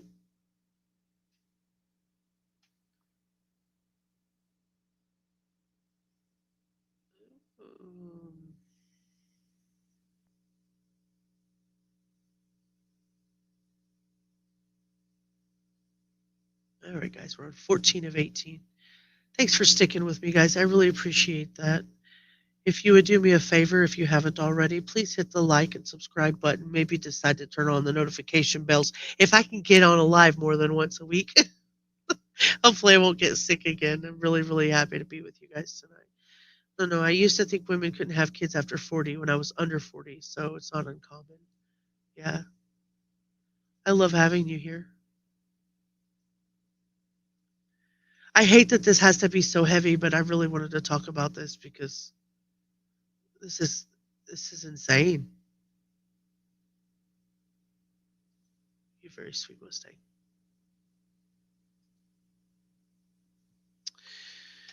Bradley described the actual stabbing began with Cortney just grabbed the knife and started stabbing at her. The knife had been down on Cortney's right. He said she stabbed her in the chest as far as he knew, but said he jumped out of the truck when Cortney started swinging, so he wasn't sure. Bradley knew they were on the trails and said he could take officers to the scene. Sergeant Voss asked at what point did they realize that Rebecca was dead, and he identified that it was after Cortney cut the baby out of her. He said that Cortney tried CPR on the baby. Bradley said that Rebecca was not in the truck when Cortney cut the baby out of her. He said that Cortney tricked her to get her out of the truck and made her start walking after she had already been stabbed. Rebecca walked behind the truck, but is unable to run due to her pregnancy. Wow. When Sergeant Voss asked what Cortney did to kill Rebecca, he explained that Cortney had Rebecca lay down as she was still alive, and she cut the baby out of her. Bradley said he was beside the trail telling Cortney that she doesn't need to do that. That's not right. They do not have the bag or the cooler that the baby is eventually put in at this time. Now the baby is cut out. Bradley said they just left Rebecca there. He identified that he couldn't tell if she was dead or not. Cortney decided that they should head to the house, and Cortney is holding the baby on her lap as Bradley drives. Bradley said the baby never took a breath, and he never heard the baby cry. It took about 5 minutes to get back to the house. Bradley stated that Cortney took the baby into the house and into her bedroom, where she's trying to perform CPR on the baby, which is on a towel on the bed. He also said he tried to perform CPR on the baby by doing chest compressions and breathing into his mouth. He said this went on for about 15 minutes after they arrived at home. My God.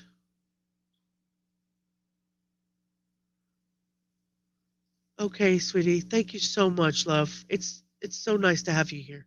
Please sleep, sweet. Yeah.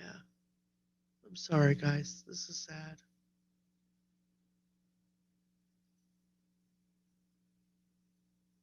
Okay, Santa, thank you for all the info. I really appreciate you being here.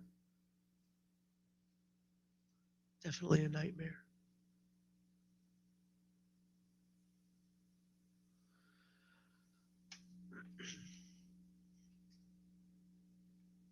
Bradley reported that Cortney went into the kitchen, got a garbage bag, and placed the baby in a garbage bag, and went outside with the baby. He identified that the cooler was in the bed of the white truck, and he saw the baby go into the cooler. He explained that the baby went into the cooler because the cooler can be zipped up, and it had the baby in it, and dispose of the cooler and not be seen. Bradley said that the same night he is with Cortney, who is now driving the truck, and they went and disposed of the knife first, and they put the baby in a GFL tote at a house north of their residence where there had been some logging done recently. Bradley denied burning the seat covers from the truck and said Cortney burned them. He did say he cleaned inside of the truck using a gray bucket and some bleach and water. He denied cleaning the floor and believes there will be blood on the floor of the truck. Bradley denied placing the phone on the 2-track, but again said he found the phone on the 2-track. He did agree that he had the 550 phone on his person on Monday, November 3rd, 2025. Sergeant Voss confronts Bradley that if Cortney told him to do this, we want him to tell us now. He denies that he stabbed Rebecca. When Lieutenant Pisker asked Bradley about the card found with Rebecca, he said that he didn't know anything about it and couldn't recall what it was, but knew it was on social media. He did not see a card when he left the area. He also did not see another weapon or tools when he was at the scene or anything else. Does anybody know anything about this card? What is this card about?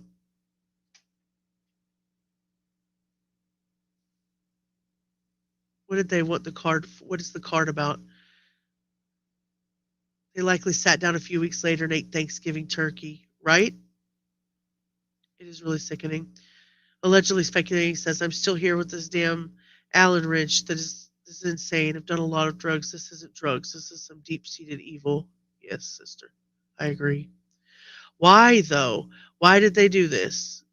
No, they haven't given a motive yet. Not yet. Besides what Trump's our president says, which is what I believe also, is that they wanted the baby.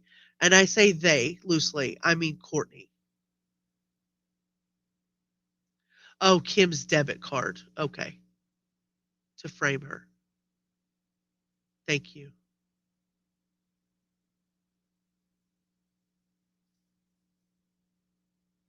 Yeah. Wouldn't they just see the baby after it was born? Yeah, especially since they said, don't you dare have that baby in the hospital. I mean, she was so close to giving birth. Didn't they think that somebody would report Rebecca missing? Even if they had the baby, they'd be like, oh, yeah, they just got a random baby. They just have a random baby now. Yeah, Trump lives in the area.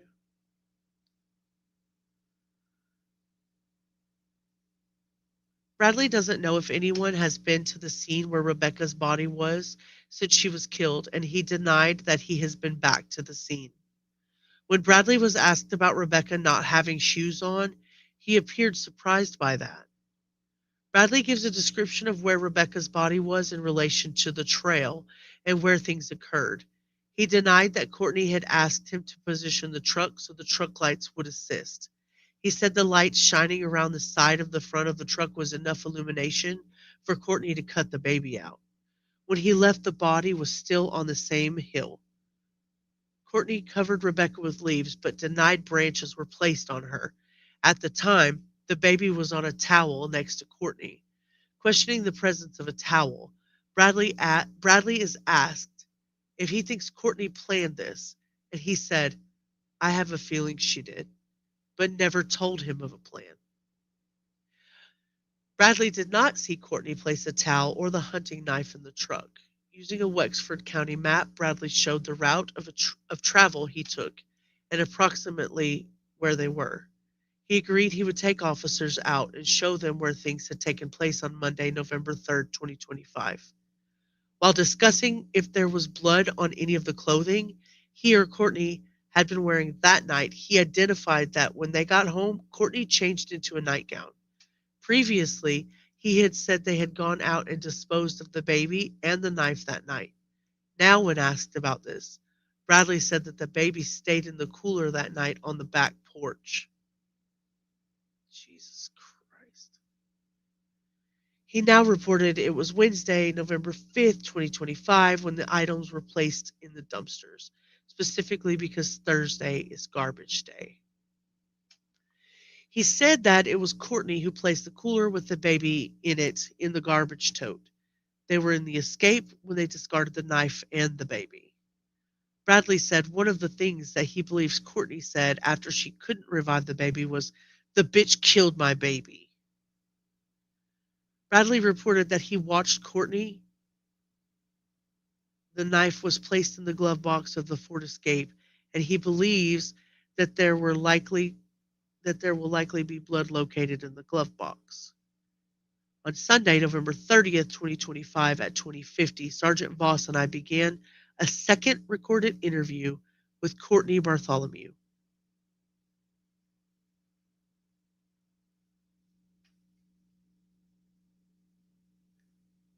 So we're moving, further and further into the evolving confessions.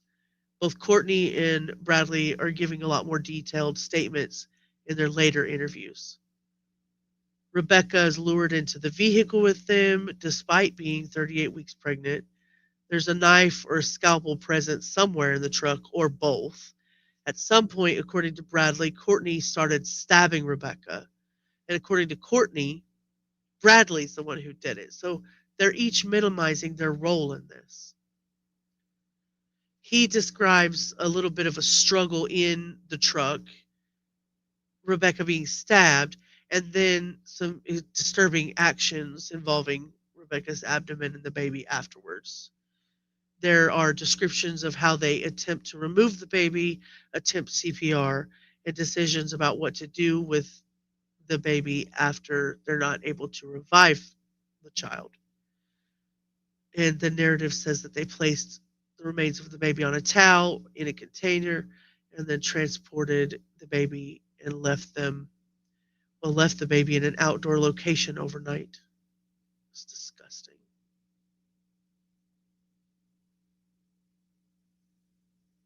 I agree.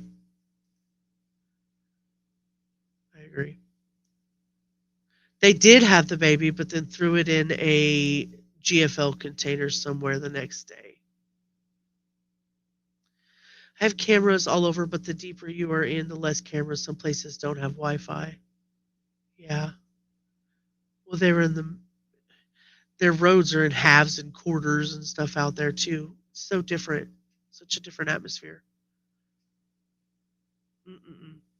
So, as she enters the interview room, Cortney reports she's ready to go home. Bitch, I bet you are.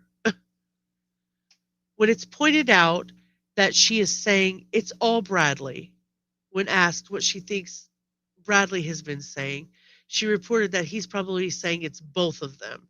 And we confirm her statement and say that we know that they're both present. Cortney denies that she wanted the baby for herself. She admitted that Bradley brought the baby to the house and told her that the baby was not breathing. Cortney said she told him to call 911, but Bradley said they weren't doing that. She denied getting involved and said it was because she has Bentley and she can't put herself in a position like that. Cortney reported that the day the drones were flying around, the baby was in the metal shed out in the back. Cortney said she knew that Bradley was going to try to pin this on her because he had told her, "Bitch, I'll take you down with me." Cortney told us that Bentley can prove that she was home on the 3rd. Cortney's confronted with her explanation that Rebecca willingly got into the truck with Bradley to go for a ride, that he then murdered her and cut the fetus out. When confronted with cellular phone data and location data records, Cortney announces that Bradley had taken her phone, so she couldn't call the police. Cortney's confronted with her version of events being difficult to believe. Eventually, Cortney said she's going to tell us what happened. Brad took her. He brought the baby back. I tried. I didn't. I couldn't. I tried. I tried to save my grandson. and began to cry. Sergeant Voss asked how Bradley, quote unquote, took Rebecca. Cortney said he pulled her out of the car and she got in the truck. Cortney admits that she told Rebecca she was going to come with her. She places herself in the truck on the passenger side. Rebecca is in the middle and Bradley's driving. Bradley has the knife, according to her. From the house, they drove to where Bradley ended up stabbing Rebecca. She claimed not to know Rebecca was going to die that night. Cortney places Bradley across South 21.5 Road from their house as she's arriving with Rebecca. Cortney admits she knows something is going to go down because Bradley is on foot across the road waiting for them to arrive. She reported that Bradley approached the vehicle by just walking up on her side, grabbed Rebecca by the arm, and got her out of the escape, and she willingly gets into the pickup to go for a ride after he told Rebecca, "Your mom's going with us." From the house, I would be curious to know if she called her mom, if she called Cortney mom after being adopted and being raised by another family. I would be curious. Hold the fuck up. It was her grandchild. She killed her biological daughter. Yeah. Yeah.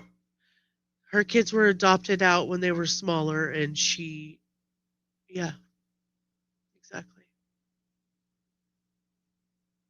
Yeah, I would be very curious to know if she called her mom. This is the most horrific thing I've ever heard, especially being so close. I know, I'm sorry, Trump's our president. It sucks. It really does suck. You guys are such troopers for hanging out with me for 4 hours. Thank you so much. Everybody's been so gracious in contributing to my extortion cookie fund. Thank you very much. I appreciate that. We will have lots of cookies for Christmas this year. I know you can't see it right now.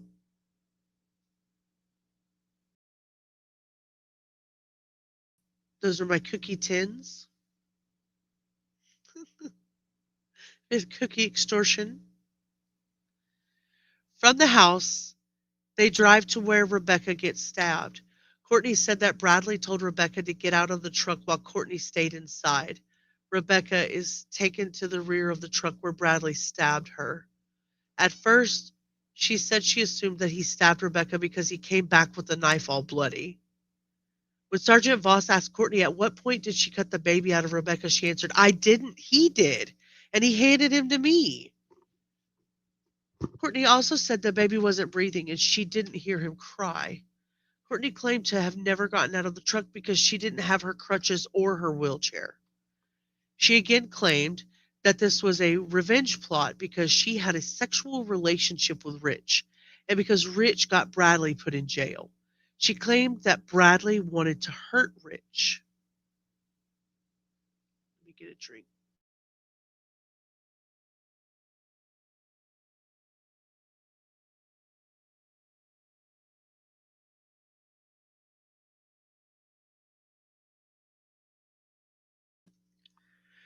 When confronted with the report that she stabbed Rebecca while driving down the road, Cortney denied it.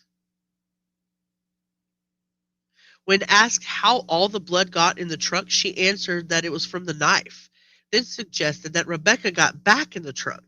Eventually, Cortney admitted that she cut the baby out of Rebecca in an attempt to save him so she could take him to Rich. Are you kidding me? Are you fucking kidding me?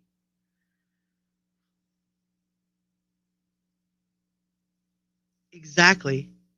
What delusion is she peddling? What delusion are any of them peddling? It does sound kind of like a Stephen King movie, right? You live about 45 minutes from the Devil's Den where there were 2 murders. It's terrifying. The card apparently was Kimberly's credit card or debit card, bank card of some sort. Rich really has that little extra, which is so hard to put your finger on. Well, he's been messing around and finding out. That's why, Anders.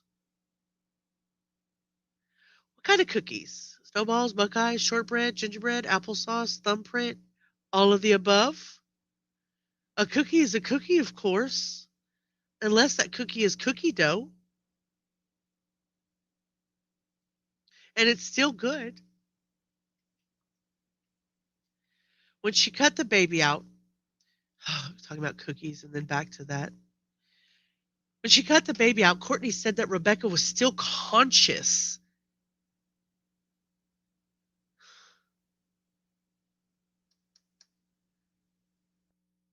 Rebecca was still conscious and Bradley was holding the knife to her throat.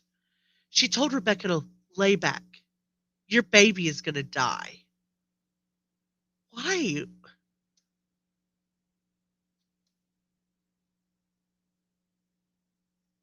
Let me say that one more time. Listen. When she cut the baby out, Cortney said that Rebecca was still conscious.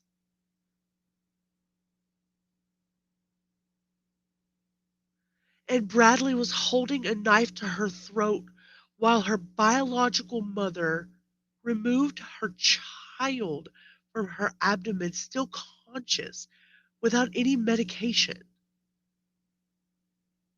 While her biological mother maniacally looked at her, told her to lay back, your baby is going to die.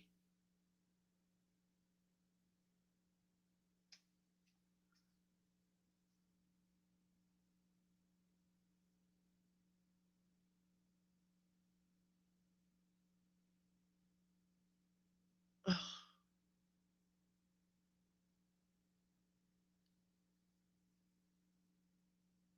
Who's going to bed? Are you going to sleep, allegedly?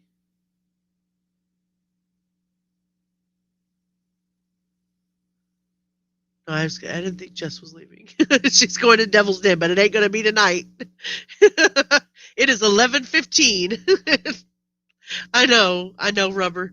I needed that little distraction, that little, cookie dough is a cookie.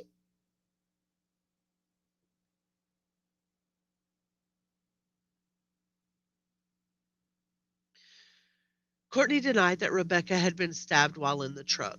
Revisiting the driveway, Sergeant Voss asked if Bradley held the knife to her throat to get her into the truck, and Courtney nodded her head in the affirmative.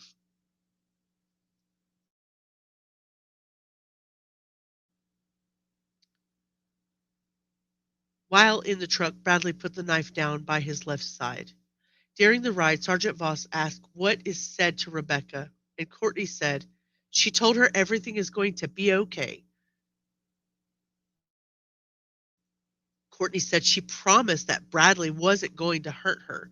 When they get to the area where this happens, Bradley pulled Rebecca out of the truck and he spun her around and stabbed her in the back 4 or 5 times. Bradley brings Rebecca to her side of the truck and is sitting next to the door, and Bradley ordered Rebecca to lay back. Courtney said she told Rebecca that if she doesn't lay back, her baby is going to die. Courtney, quote unquote, looked in the truck and saw the scalpel. So she hurried up and did it, but her grandson wasn't breathing. Courtney said she started her incision along her belly, and Bradley told her to cut downward. It would be easier. Courtney reported that Rebecca is still talking at this time, telling her to hurry up and asking if he is out. She said she told Rebecca he was about out and that Rebecca told her to save him. Jesus Christ in the sky.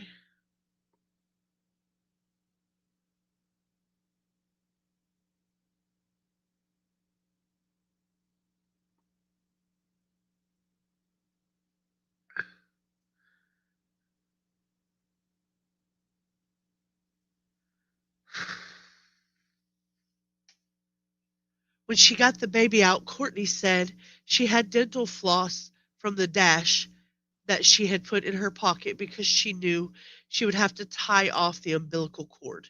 She reported tying off the umbilical cord the best that he could. I'm guessing that best that she could. Once the baby was out, she said that Bradley slit Rebecca's throat with the knife.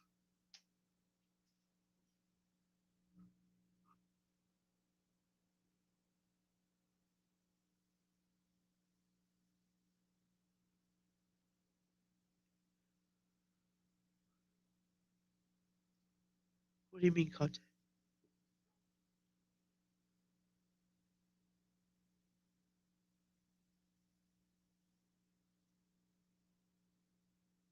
I mean, I can see how, in the midst of all that, if the last fighting breath that this girl had was, if you're going to take my baby, at least save him.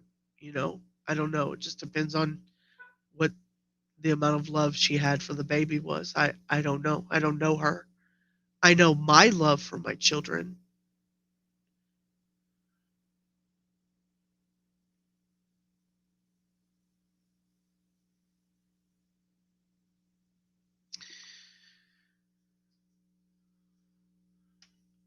Next, she said that Bradley used a cord from the snowplow on the truck to hook her body to the truck. And he pulled Rebecca down the bank, maybe 20 feet, pulling her back and off the road. She said he then covered her with leaves.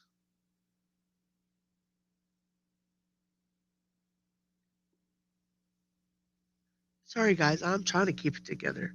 I've done pretty good up to this point. I'm trying to keep it together. I'm sorry. Exactly, bitch. Like, what? Dental floss? Why didn't you just use the knife? Idiot. Idiot. Stupid. You're stupid. Courtney said the towel was in the truck already, but she didn't know how the scalpel got into the truck. Courtney talked about how she would have come to the sheriff's office if she had been able to give the baby to Rich to report what happened.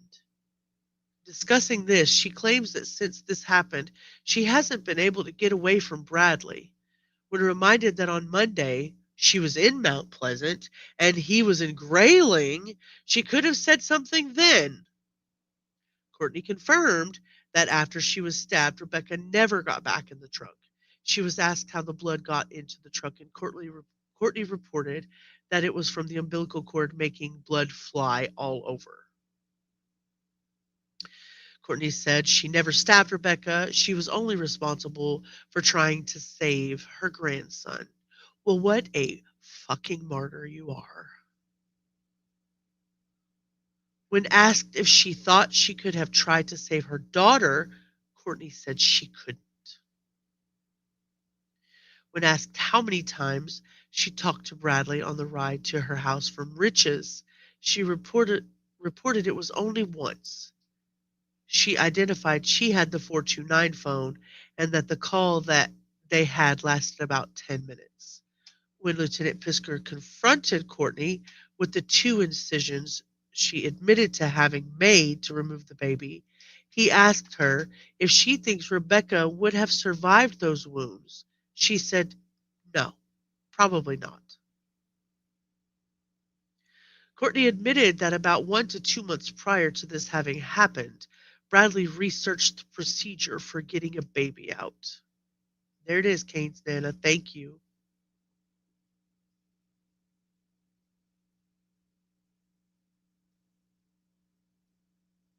Thank you, Cindy.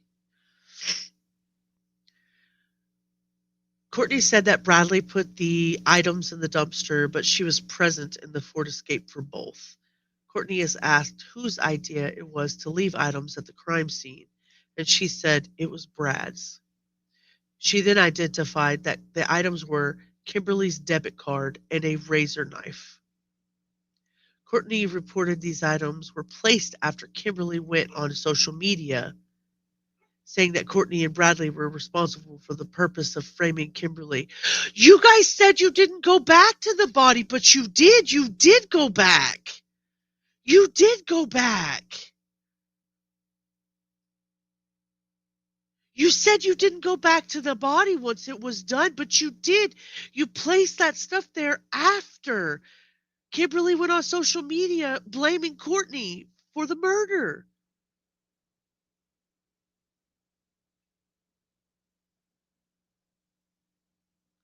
When pressured on the debit card, Cortney said it belonged to James Mercer, not Kimberly, and the card came from Kimberly's backpack. She said he used one of the plastic bags from her backpack to keep from getting his fingerprints on it. These items were suspected to have been placed by Bradley the day after Rebecca's body was recovered. So they planted more evidence after the body was taken from there.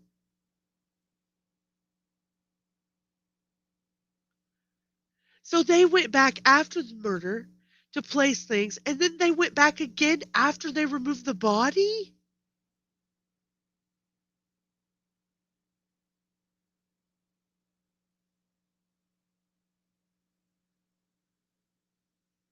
Oh. These items were suspected to have been placed by Bradley the day after Rebecca's body was recovered. She said he left with the escape that day for about 20 minutes. Lieutenant Pisker asked Cortney to provide some information that isn't already known that can verify her statements, and she reported. Bradley said it was his, in reference to Rebecca's baby. Oh my God. So now Bradley said that the baby was his baby? Brad said it was his, in reference to Rebecca's baby.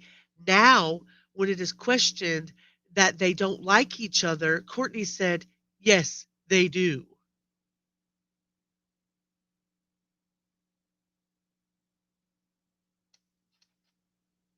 Wow. I didn't see that plot twist coming. I don't know why I didn't see that one coming, but I didn't see that fucking coming.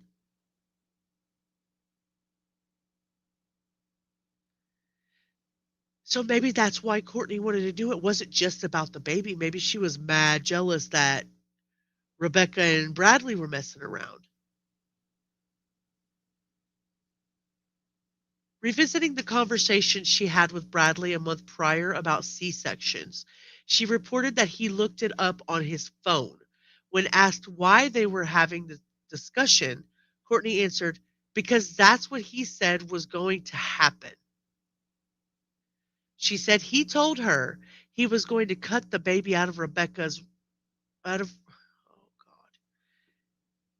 She said he told her he was going to cut the baby out of Rebecca right in front of Rich. Cortney said she brushed it off. How do you brush that off?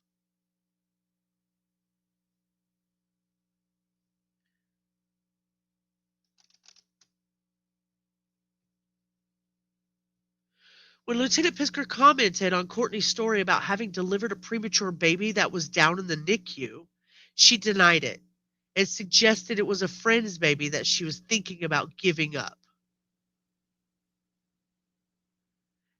As she is being confronted with the obviousness that there was a plan for this to happen, Cortney said that Bradley had told her to pull straight in, but she didn't. She turned the corner in her driveway instead.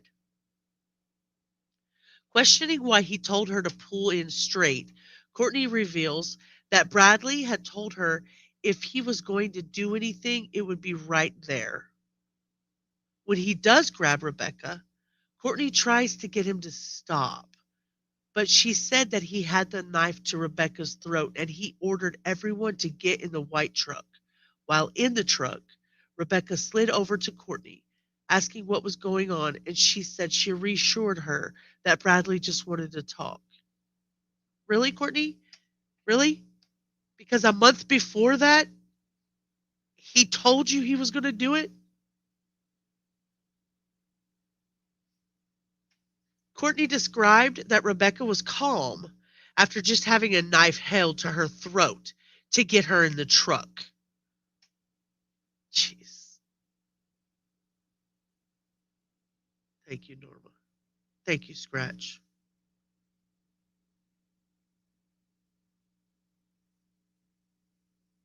Yeah, Anders, it's It's not as, I mean, Jessica Kelly was bad. That was it. And I'm sorry, but I'm just dumbfounded. I'm dumbfounded.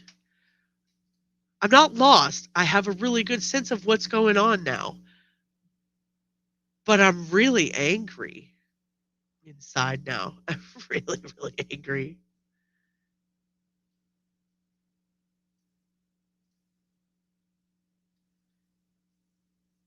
So the affidavit refers to tensions around relationships, the jealousy, past conflicts, resentment tied to the pregnancy and all these people's children. They paraphrase all these discussions about Cortney making comments about Rebecca's pregnancy and about not wanting blame and about trying to control how the story is told to Kimberly and to Brent to the to the boy. There are also references to Cortney alleging tracking her garbage, like her garbage bags, like counting the scalpels in her room and counting her knives and being worried about people finding out the things that she's done. I mean, this is only giving us a small glimpse into what the prosecutors are going to present as a motive, really. I think it's a lot of interpersonal jealousy, in my opinion, and anger probably towards Rebecca and the fact that she had a baby, and an unborn baby. But the affidavit ends with the signature and the notary block and Judge Corey Wiggins saying that the probable cause is to believe the defendants committed the offenses described, and it is signed. That's the legal moment where the narrative goes from an investigation to an actual charge of first-degree murder for both of these defendants. Okay, so what stands out to me, and I don't know if you guys feel the same, they they're putting a lot of reliance on the cell phone data about them being all three in the same area at the same time, because that'll lead to proof positive that they were all three there triangulated in the same area. The shifting stories between the two, Cortney and Bradley, leads me to believe that they didn't have as stable of a relationship as we were led to believe from the beginning. And the extreme violence against this woman who is literally a couple of weeks away from giving birth. The defense is probably going to attack the reliability of their statements. You know what I mean? Are they, quote unquote, competent to stand trial? That's usually how that goes, right? Which part hit you guys the hardest? You think it was the stepdad's baby?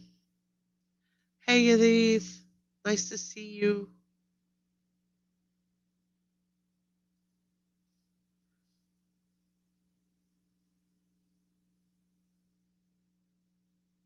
I don't know. What hit you the hardest?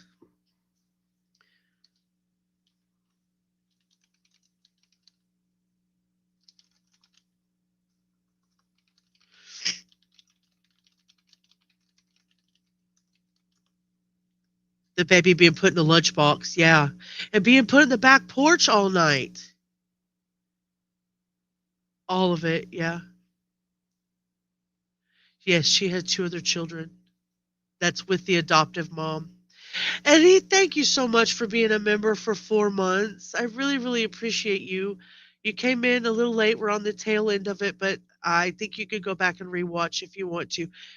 It's a sad story. It's a long story, but I really appreciate you being here. Thank you for being a member for 4 months.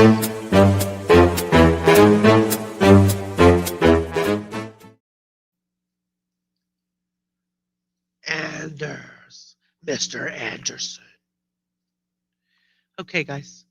I think that's where I'm going to tap out pretty close to now. We've been in this affidavit, these documents for about 4 hours. I know it was really heavy. It's not the, this isn't background noise true crime. Like, it's very real woman, a very real baby, a very ugly set of allegations. So if you stayed here, you asked questions, you walked through every horrible detail with me, thank you. It means more than you know. I also want to remind everybody what we read tonight is the state's story. It's just the sworn document. It's not a verdict. Cortney and Bradley are presumed innocent. The other defendants are presumed innocent, and this case is nowhere near over. We're just looking at what's on paper. We didn't sit through a trial. We haven't even looked at the stuff that was online yet.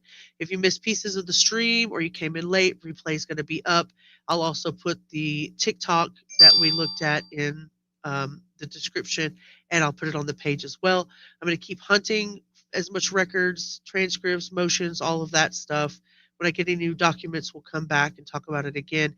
And then tomorrow, we'll probably just go through the hearsays and what's online, what's on the TikToks, and we'll peruse through the Facebooks and all the stuff that you really, the Reddits and all that kind of good stuff. So get your stuff ready if you want to do any of that. You want to hang out with me. For the super chats, the memberships, all the lurkers, the comments, and honestly, just for keeping me company while we slog through this whole freaking thing. You can be anywhere else on YouTube, and you choose to sit here with me and read court records on a freaking weeknight. That is a brand of chaos. Take care of yourselves after this. Drink some water, touch some grass, watch something stupid or funny. If you need to reset your brain, we'll pick back up soon. Merry Christmas. Thank you so much. Trumps, I'm glad you're here. Thank you so much. It does paint, but we're going to get through it together. You ate cookie dough? Well, thank you so very much. Before I close it out, just want to say I gifted my 10 True Crime Guardians memberships tonight. Cindy gifted 5 True Crime Guardian memberships, sent a $10 super sticker. Hannah has been a member for 8 months. We have 1 more month before we have a wizard baby. Rubber Ramada for $2 super sticker. Cindy, another $2 super sticker. Scratch that paint, a $2 super sticker. Tracy with $1.99. Kane's Nana. Cindy from Sunday, South Florida, brought me some milk and some coffee to go with those cookies. And Edith has been a member for 4 months. I cannot thank you guys enough for all of the support and all of the things that you do for me and for my channel. As always, guys, thank you so much for hanging out with me. I'm going to put our True Crime Guardian song on, and then I'm going to end the live for tonight. And I will see you guys tomorrow night.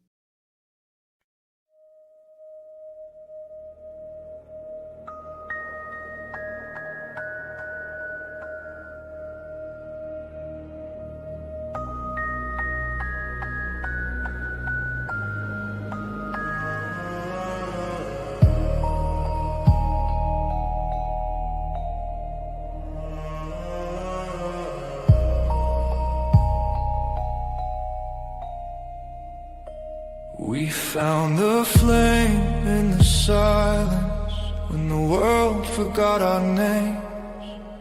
Whispers turned to promise. In the dark we stayed the same. Ashes carried stories, falling stars and sleepless nights. Every scar became our glory, every shadow fed the light. We are the ones who guard the fire, through the smoke and through the fight, bound by truth, by heart, by wire. We keep the echoes burning bright.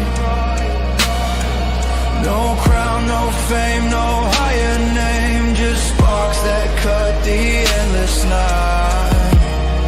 We are the guardians of firelight.